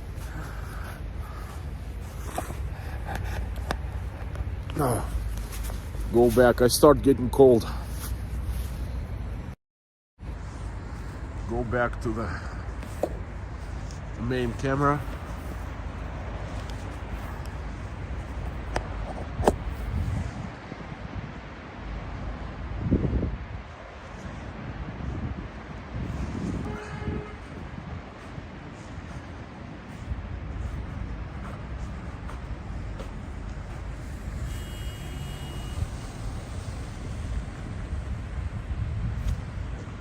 Constantine, the viewers wanted to see the hanging decorations. All right, no problem. I'm gonna take you to the same place, only different angle. All right, this is that's Bolshoi Theater. Someone asked me where Bolshoi Theater is. Right there. That's a huge department store, like Harrods. In London, that's called Zoom. This is looks like a hotel. Yeah, that's I forgot. It's a very old hotel, very luxury. That's Russian Senate, Duma, State Duma. Right? Is that right there? Yeah, it's right there. So that's Four Seasons. That's Охотный Ряд Square. And that's the Kremlin and the Red Square. Okay, that's basically the Bolshoi Theater is just steps away from the Red Square. It's right across the street from the Red Square. It's like what? 3 to 5 minute walk.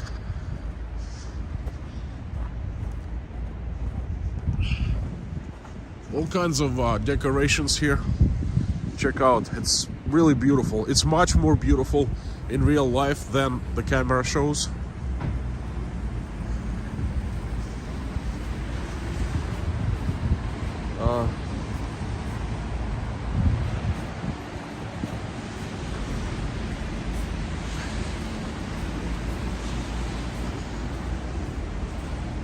Savva restaurant.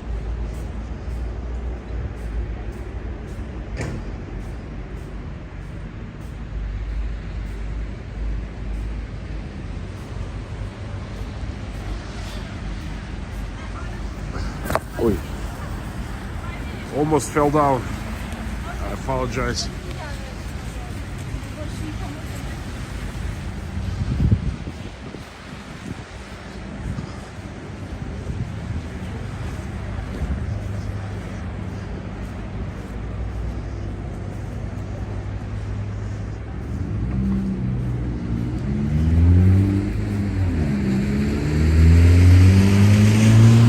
Prosperity Now, $20 super chat. Thank you so much.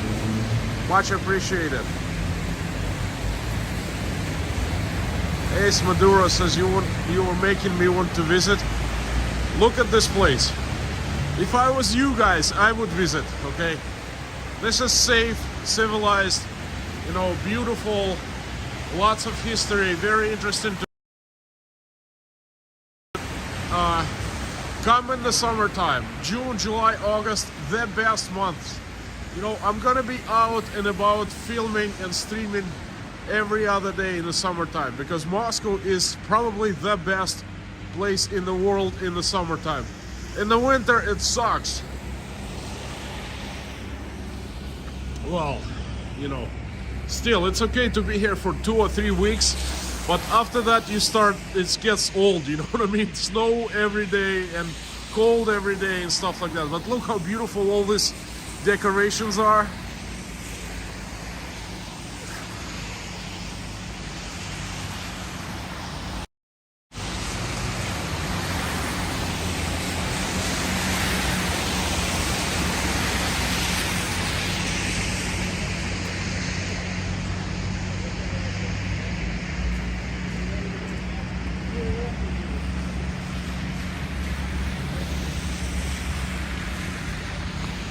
Ironwood workmen.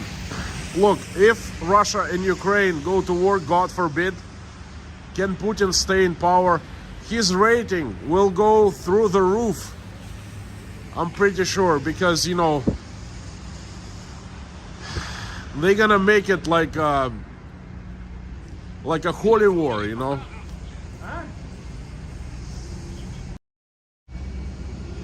But that's gonna be in the short run. In the long run, he's gonna be out of the office.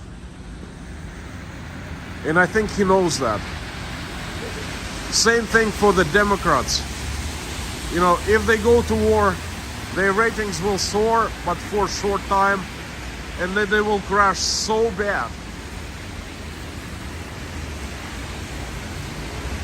Lorna, now I'm walking a little bit straight forward and then to the right, and I'm gonna show you all those beautiful crystal balls hanging from the sky. I actually like these things better. Oi.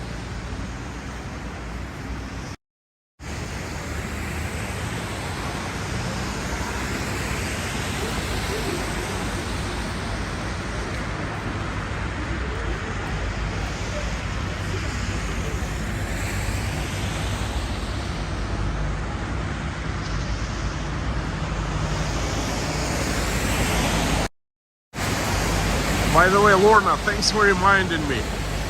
Everyone who recently joined or just joined in the chat, welcome. We are in the very heart of Moscow, by the Red Square.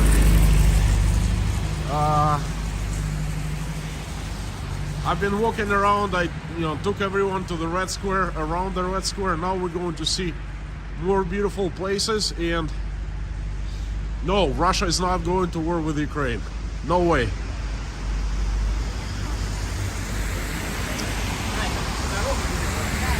There was a question of how many Russians, or how come Russians want to leave Russia.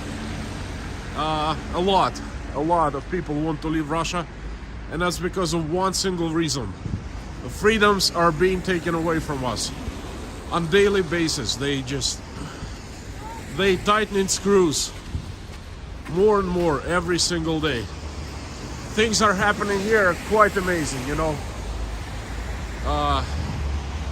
Anyway, that right there up ahead, guess what that is? The usual suspects, people who come to my live streams, you probably know and recognize the place.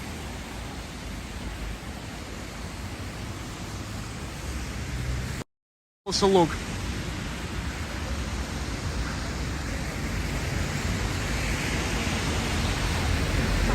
That's the KGB headquarters. And look how nicely it's lit up. And you know why?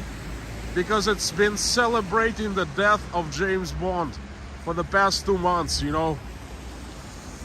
They've been trying to get James Bond for the past, 40 years, 50 years. And all of a sudden, James Bond is dead. And look, that all of a sudden, there are lights all over KGB buildings. And they probably are happy and celebrating, drinking vodka day and night. That's a joke. KGB people, please don't go after me because of that.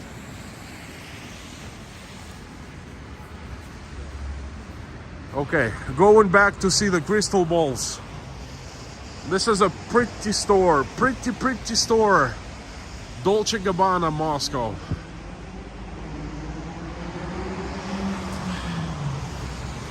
Tretyakovsky проезд. There are luxury brands boutiques here.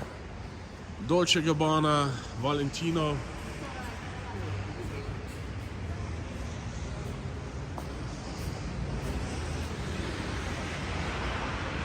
This little thing is like Rodeo Drive in Los Angeles, in Beverly Hills.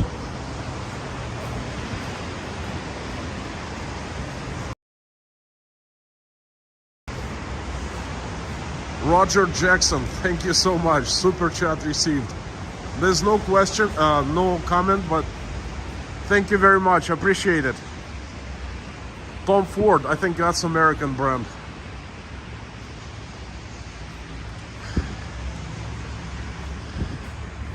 Zili. Bottega Veneta. I've never heard of that. My wife probably has. Graph. Giorgio Armani. Saint Laurent. Place looks empty. Yeah, it's shut off. It's empty.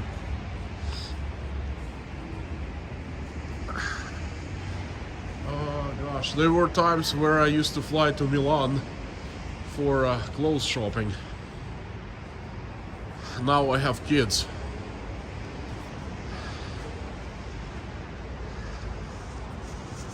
There's a super chat. Dmitry K, thank you so much. Canadian dollars, so you must be from Canada. In your opinion, why is Western media pushing the invasion war narrative so hard for the past several months?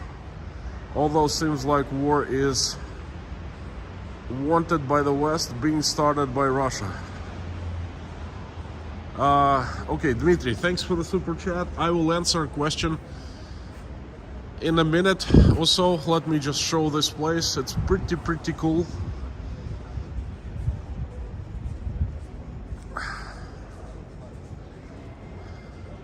By the way, I'm not paid by Apple or anything, but I recently bought an iPhone 13 Pro Max, and this thing is amazing. I've been streaming for 3 hours 17 minutes, and I still have 20% of battery life left. And this is sub-zero temperature, you know, insane. And the picture is pretty cool too. Look how beautiful this place, this little, you know, side street is.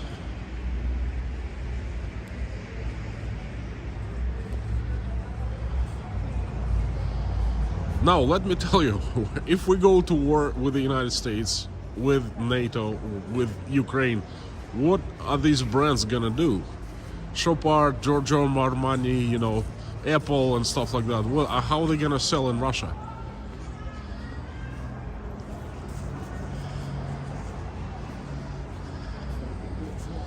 It's very good lighting here. It's light, so I'm gonna show you my Valenki boots, what I'm wearing, and believe it or not, but they're really good. They're very warm, but my feet start getting cold.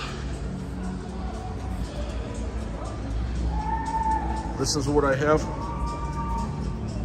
This is made in France, a company called Tendance, and they really do make really good apparel for winter.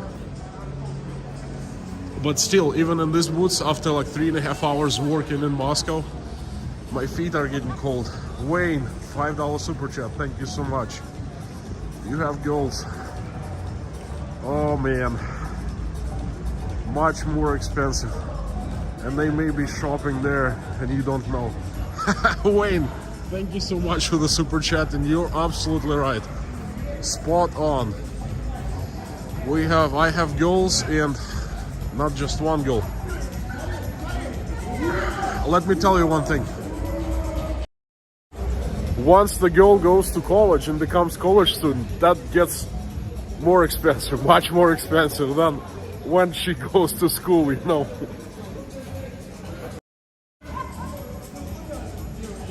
The guys are drunk, well, buzzed. Having a good time. Yeah. I haven't forgotten about that question about, you know, Russia and Ukraine and stuff. Welcome. How are you guys? Welcome to Russia. Where are you from, bro? I am from Чертаново. Чертаново? Ты русский, братик, русский. А если чисто? Бро.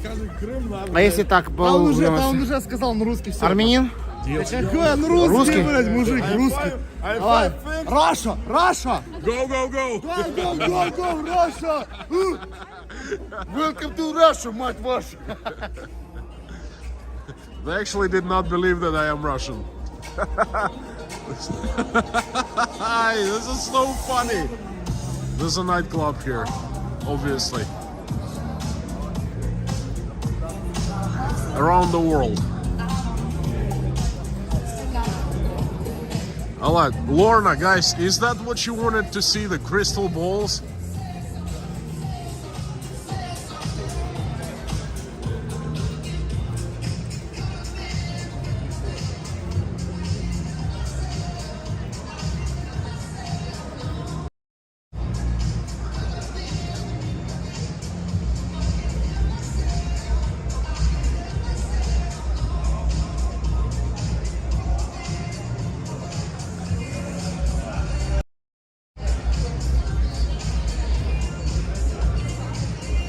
No, they didn't know who I was. They thought Armenian, perhaps Jewish.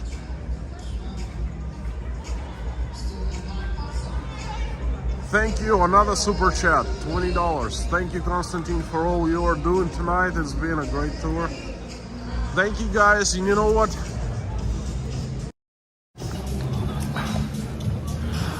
I'm not doing it as a chore. I'm not doing it as a way to make money on the super chats. Super chats are very welcome, trust me.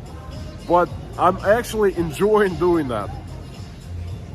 It's become my hobby, and since May 1st, when I did my first stream, I missed one stream only when my dad passed away, okay?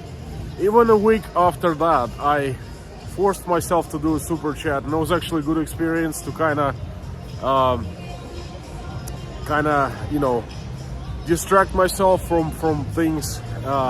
But anyway, every single Saturday, great time. Thank you for coming here. We have 251 people here. My first live streams were attracting, you know, 15, 20 people, you know. Today it's 250. Thank you so much. Thanks again for the super chats. Lorna is signaling that John Liebold gave me a super chat. We actually speak with John quite often. We disagree on a few things, but that's okay, you know. John Liebold, thank you for the super chat. John, I'm gonna, well, I sent you, well, anyway, I'm not doing the public. I might get in trouble with KGB for that. Anyway, so there was a question from hang on, I remember, from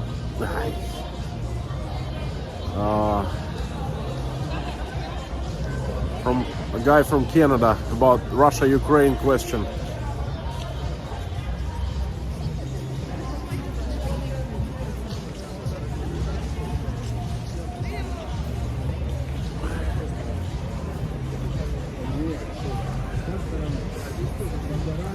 Hang on, guys, I apologize. Dmitry K. Alright, one more time. In your opinion, why is Western media pushing the invasion war narrative so hard for the past several months? Almost seems like the war is wanted by the West. Well, look, Dmitry, the war is definitely wanted by the West. Probably a small war, not a big one. They are distracting people's attention from something else. What that something else is, I don't know. I can only guess. In my last video, you know, I named it Russia invading Ukraine, or why Russia invading Ukraine. Watch it. There are two theories. The first theory is America wants to slap China in the face and to tarnish the Olympic ordeal. You know, China is going to host the Olympics and it's going to be fantastic, okay? And a lot of Americans have said in the comments, oh, we don't care about the Olympics. The Americans don't, but everyone else in the world, the entire world, cares so much. The Olympics is the biggest event in the universe. Takes place every 2 years. And you know what? The country who hosts the Olympic and hosts, like, in a good way, gets so much political credit, gets image lifted up, and China is going to do absolutely amazing job, I'm pretty sure, because, you know, they have no chance of falling. Okay, after the Olympics is done, Xi Jinping is going to be crowned as president of China for life.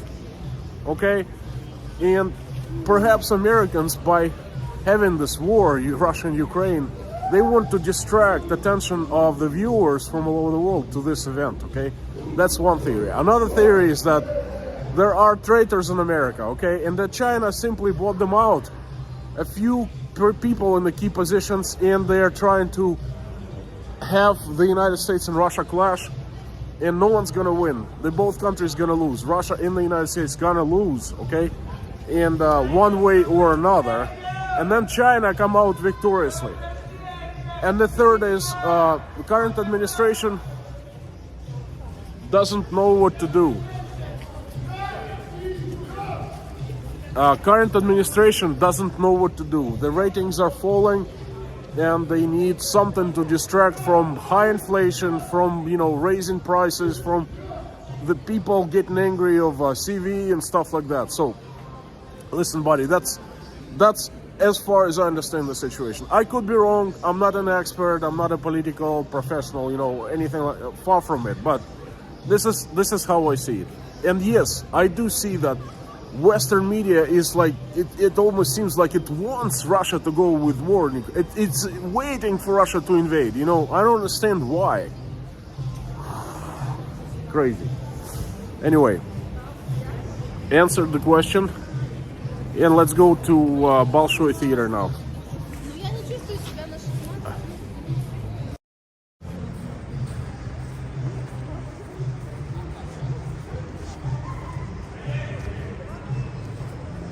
I like this place. It's safe, but people are buzzed and rowdy here, and there's always something going on,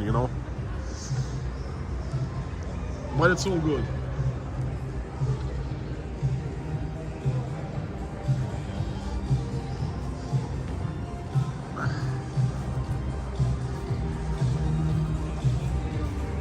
Ooh. No, there's a big difference, guys. You check it out. When there's a Russian security guard or a cop and he sees that he's being filmed, all of a sudden he makes a stone face, like he doesn't care. In America, when something like that happens, people usually smile on camera, like, "Hey, how you doing? Nice flowers."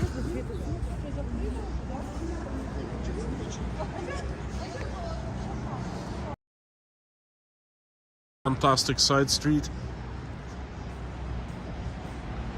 Folks, let's get 400 likes. 400. How many likes are there right now? 240 people still watching. Wow, that's amazing.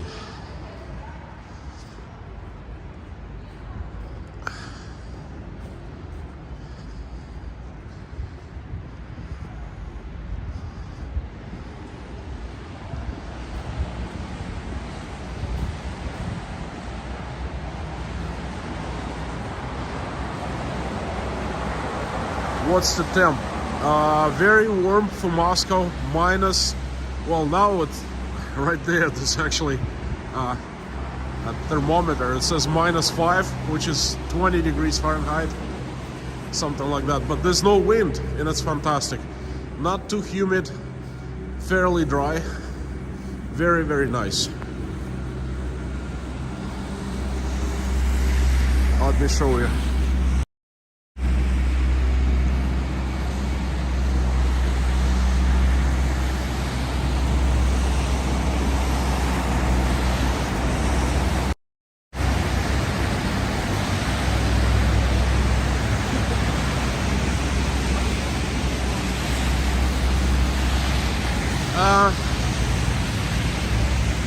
Traveling New Yorker, I beg to disagree. I mean, I agree that Russians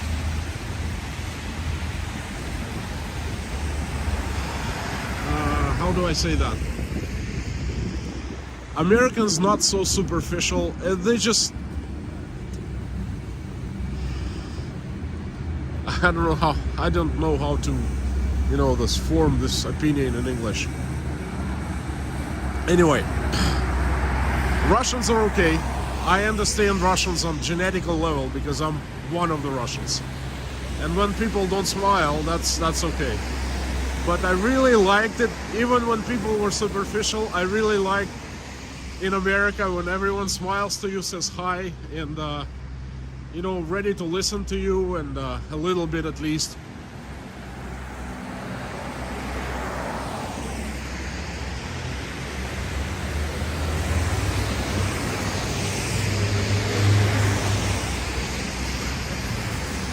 Thomas Hoth.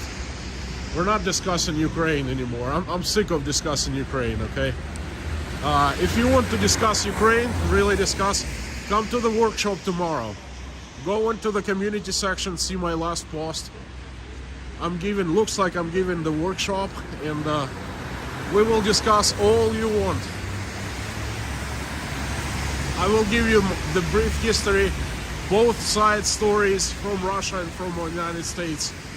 You know, I'm gonna make a PowerPoint presentation and share my personal opinion on the whole thing, and you know, answer your questions, the whole 9 yards. Tomorrow, 1 p.m. Eastern Standard Time for 4 hours to 5 p.m.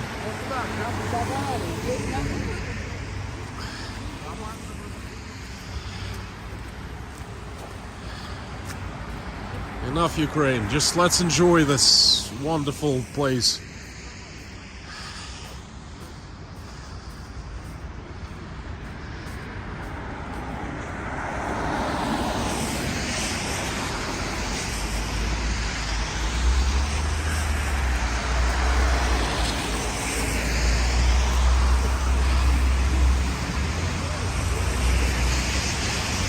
The Magic Forest.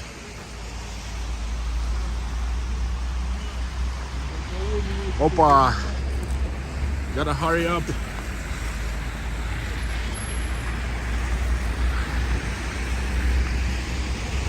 Many cars.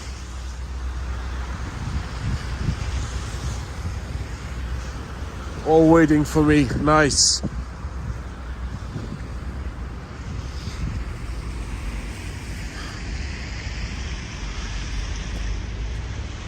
Barely made it. Alright, there are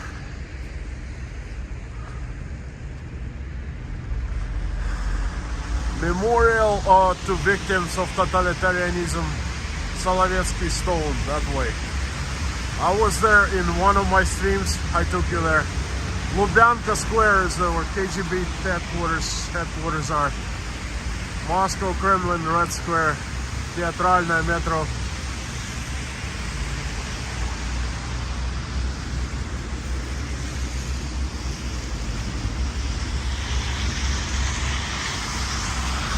$19.55 Missilite, $20 super chat. Thank you so much.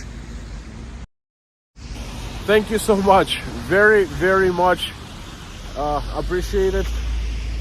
There is no message, but I have a message to you. Thank you. And from Russia, with love to you.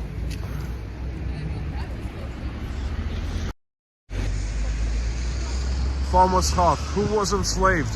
Russian citizens. Because Soviet Union enslaved all of us. We didn't have free will. We didn't have any freedom. We couldn't leave the country. We couldn't do business. We just it was a big mess. Losing my voice now.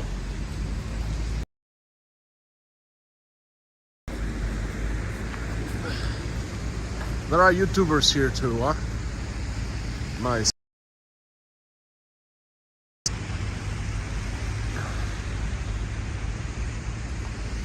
Bolshoi Theater is right there.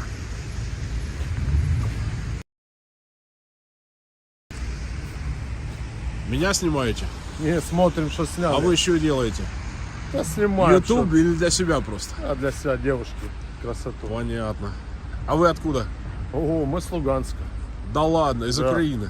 Не с Украины. Слушайте, у меня лайвстрим идет. Тут Ага. у меня американцы в основном. О, Вы по-английски да, говорите? hello Russian. Alright, these guys used to live... very bad to speak English. I will speak. Very bad. Alright, these guys used to live in Ukraine, in Luhansk. No Ukraine. Right, now No. they're saying no Ukraine. Слушайте, а скажите, что там Ukrainian происходит? very bad. Okay. I guess the other ones, well, американцы знают как Донбасс, правильно? Да. They're from Donbass, from Luhansk, okay? And they just came to Moscow to, I guess, look around and stuff like that. The guy is very hostile. He says no Ukraine. Donbass, okay. Да. А кто там у тебя на линии? 250 человек. А, картинок нет. Это Нет, из картинок Инстаграм? Нет, это YouTube. Я понял. А вот где твоя петля? На шее где-то висит? Она у меня закончилась, теперь в этот. Я Очень понял. хороший Я микрофон. знаю, мы тоже взяли родешки такие. 13-й. Не, у меня закончился, я только на этот делаю. Я понял. На У меня телефон. вон 13, да, тоже. Тут в нем микрофон очень хороший. Неплохой, да. Да.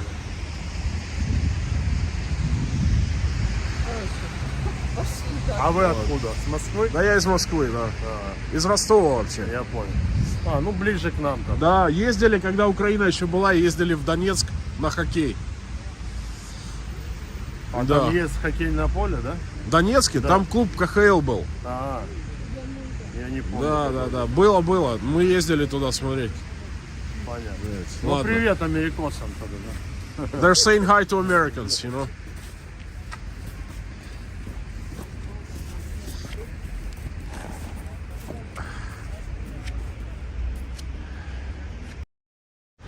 Okay, guys, I didn't stage this, all right? These people are actually from Luhansk, from Donbass.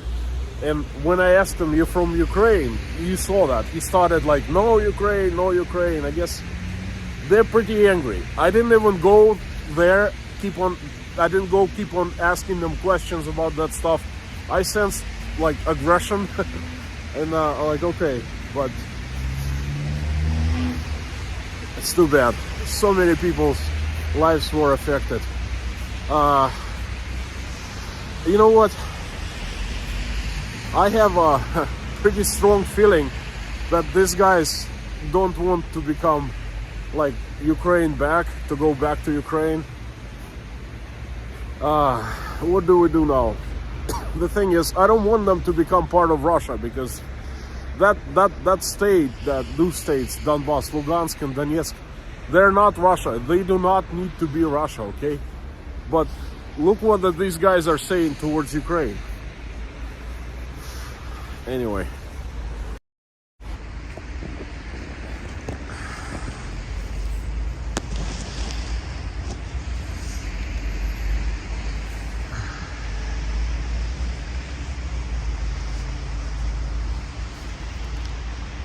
This is Moscow's and Russia's icon, the Bolshoi Theater.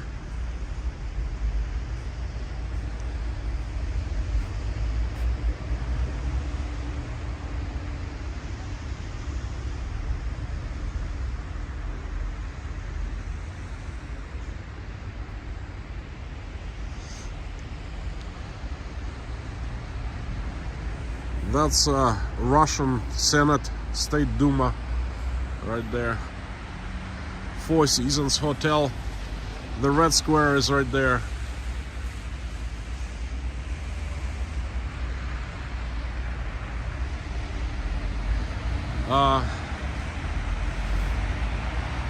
Nacional. The name of that hotel is National. This is part of Bolshoi Theater. It's called Small Theater, Malый Theater. And then that's Russian Harrods. Zoom.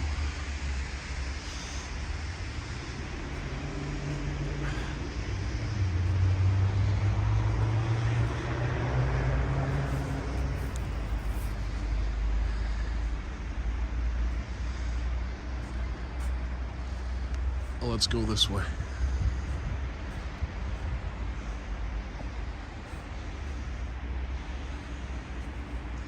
I think this decoration is gonna be taken down fairly soon, within a couple of weeks.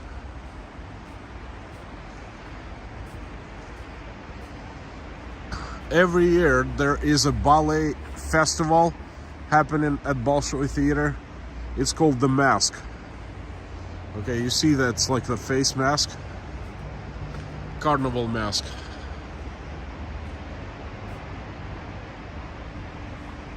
I found Waldo. This is so funny. You're making me laugh. Does Trump have a hotel there? Yeah, all this stuff belongs to Trump, you know. Of course, he's so tied with Russia. That's unbelievable. He's like vested in Russia. You know what? Trump does not own one single piece of property in Russia. No, there is no Trump hotel here. Nothing. Trump has been here a couple times. That's it. As a business person, like 10-15 years ago. That's it.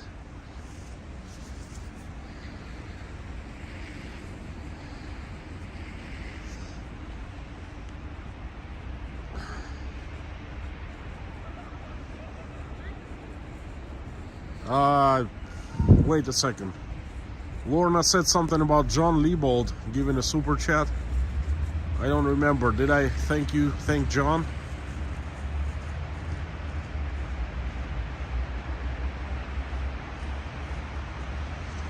Oi.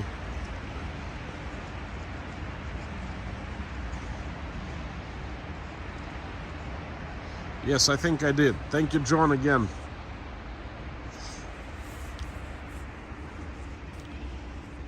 Guys and girls, if you ever visit Moscow, ever, try to attend Bolshoi Theater. One of the shows. Ballet here is the best in the world, literally.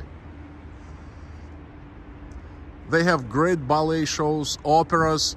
My godson, my nephew, is a star opera singer at Bolshoi Theater, by the way. He's gonna make it big. He's got unique voice. He's got great personality, and he's young, and he's been getting like major roles in different plays, so you watch for him.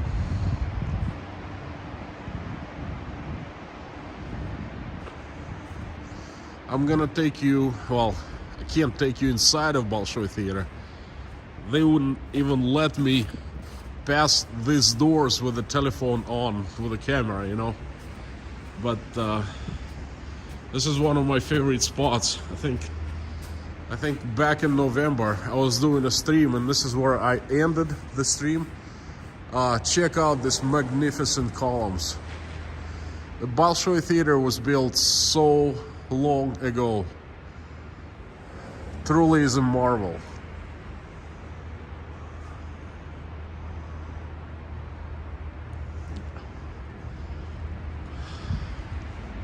I love standing right here and looking out, especially when let me give you a broader view out of these columns, especially when it snows.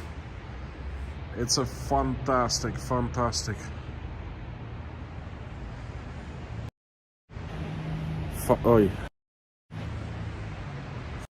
view. And now I tell you a little story before I end the stream. Another super chat for $4. Hans Roderick, $10. Thank you so much. No message, but very much appreciated. Thank you. And $4 from Lava, Lava. Lava Yavala Lava. That's a great name for a YouTube user. Thank you so much for super sticker for $4. Thank you so much. Now, let me tell you a story that's very personal, dear to me. When we first came to Moscow with my ex-wife Bonnie, it was really a magical time, because from Maine, from a small place, well, Maine is a small place, like in every single way. From that small place, we found ourselves in the center of a huge city. From a small-time job, I found myself being employed for a large company I had been making in Maine, literally overnight. And we couldn't believe it. Everything started happening around us, you know? And one of the moments that stuck in my head and my mind was right here. Me and Bonnie, we decided to go, and we actually were invited by a friend of us to visit the Bolshoi Theater. And we made it here a little in advance, and it was December in Moscow. Or perhaps not December, perhaps January, but this time. And it was so magical. You know, it was snowing, there was no wind whatsoever, and the snowflakes were so large, and they were like, you know, falling very slowly. And I was standing where I'm standing right now.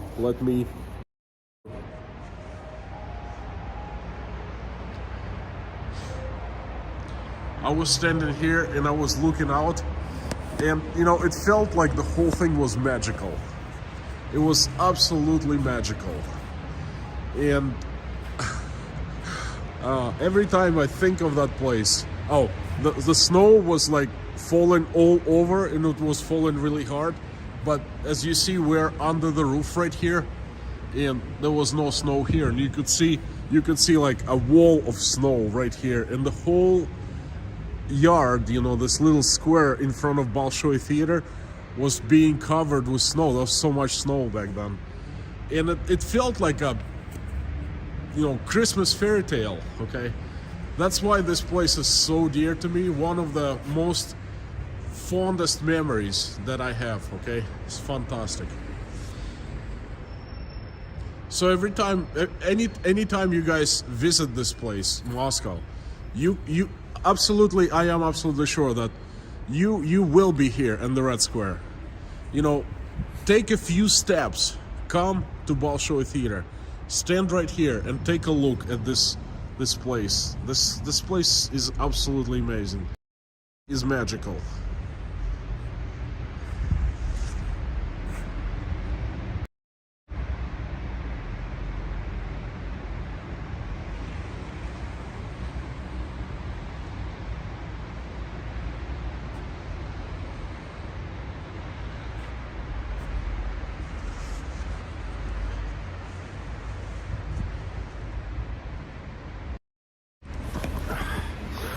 Okay guys, I'm about to finish the stream. I would like to thank everyone. We still have so many people, over 200 people, 229. This very unexpected, very pleasant, and I hope that you will keep on coming back for more, and I hope you really liked this stream.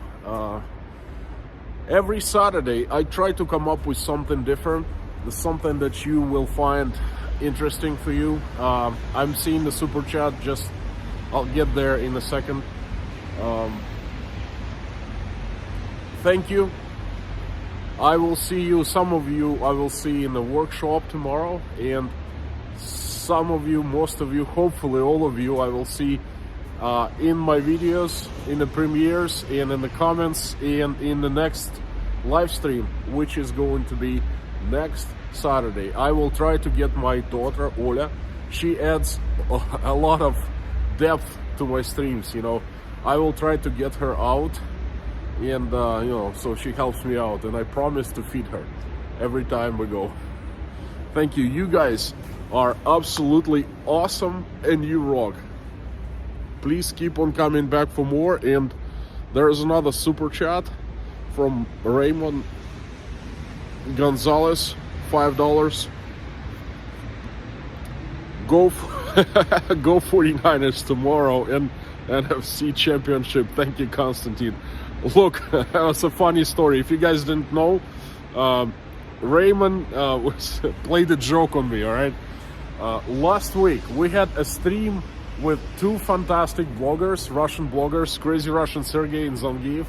And I actually invited them to try brisket, Texas brisket, for the first time. And it's a Texan restaurant in Moscow. And we were sitting there, and a lot of people from Texas, okay? And we were like, you know, watching the comments, you know, discussing everything.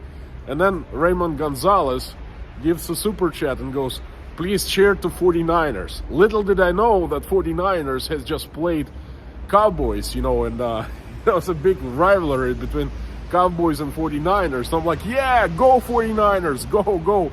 And then everyone from Texas watching, like, probably thinking, what the heck? I didn't know that. But anyway, don't hold grudge against me.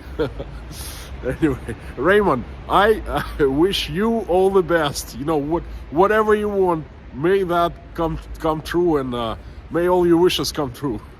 Thanks for the super chat, and thank you guys. Great time. Thank you so much. Thank you, my moderators, Lorna and Mommy, and I'll see you soon. Love you all.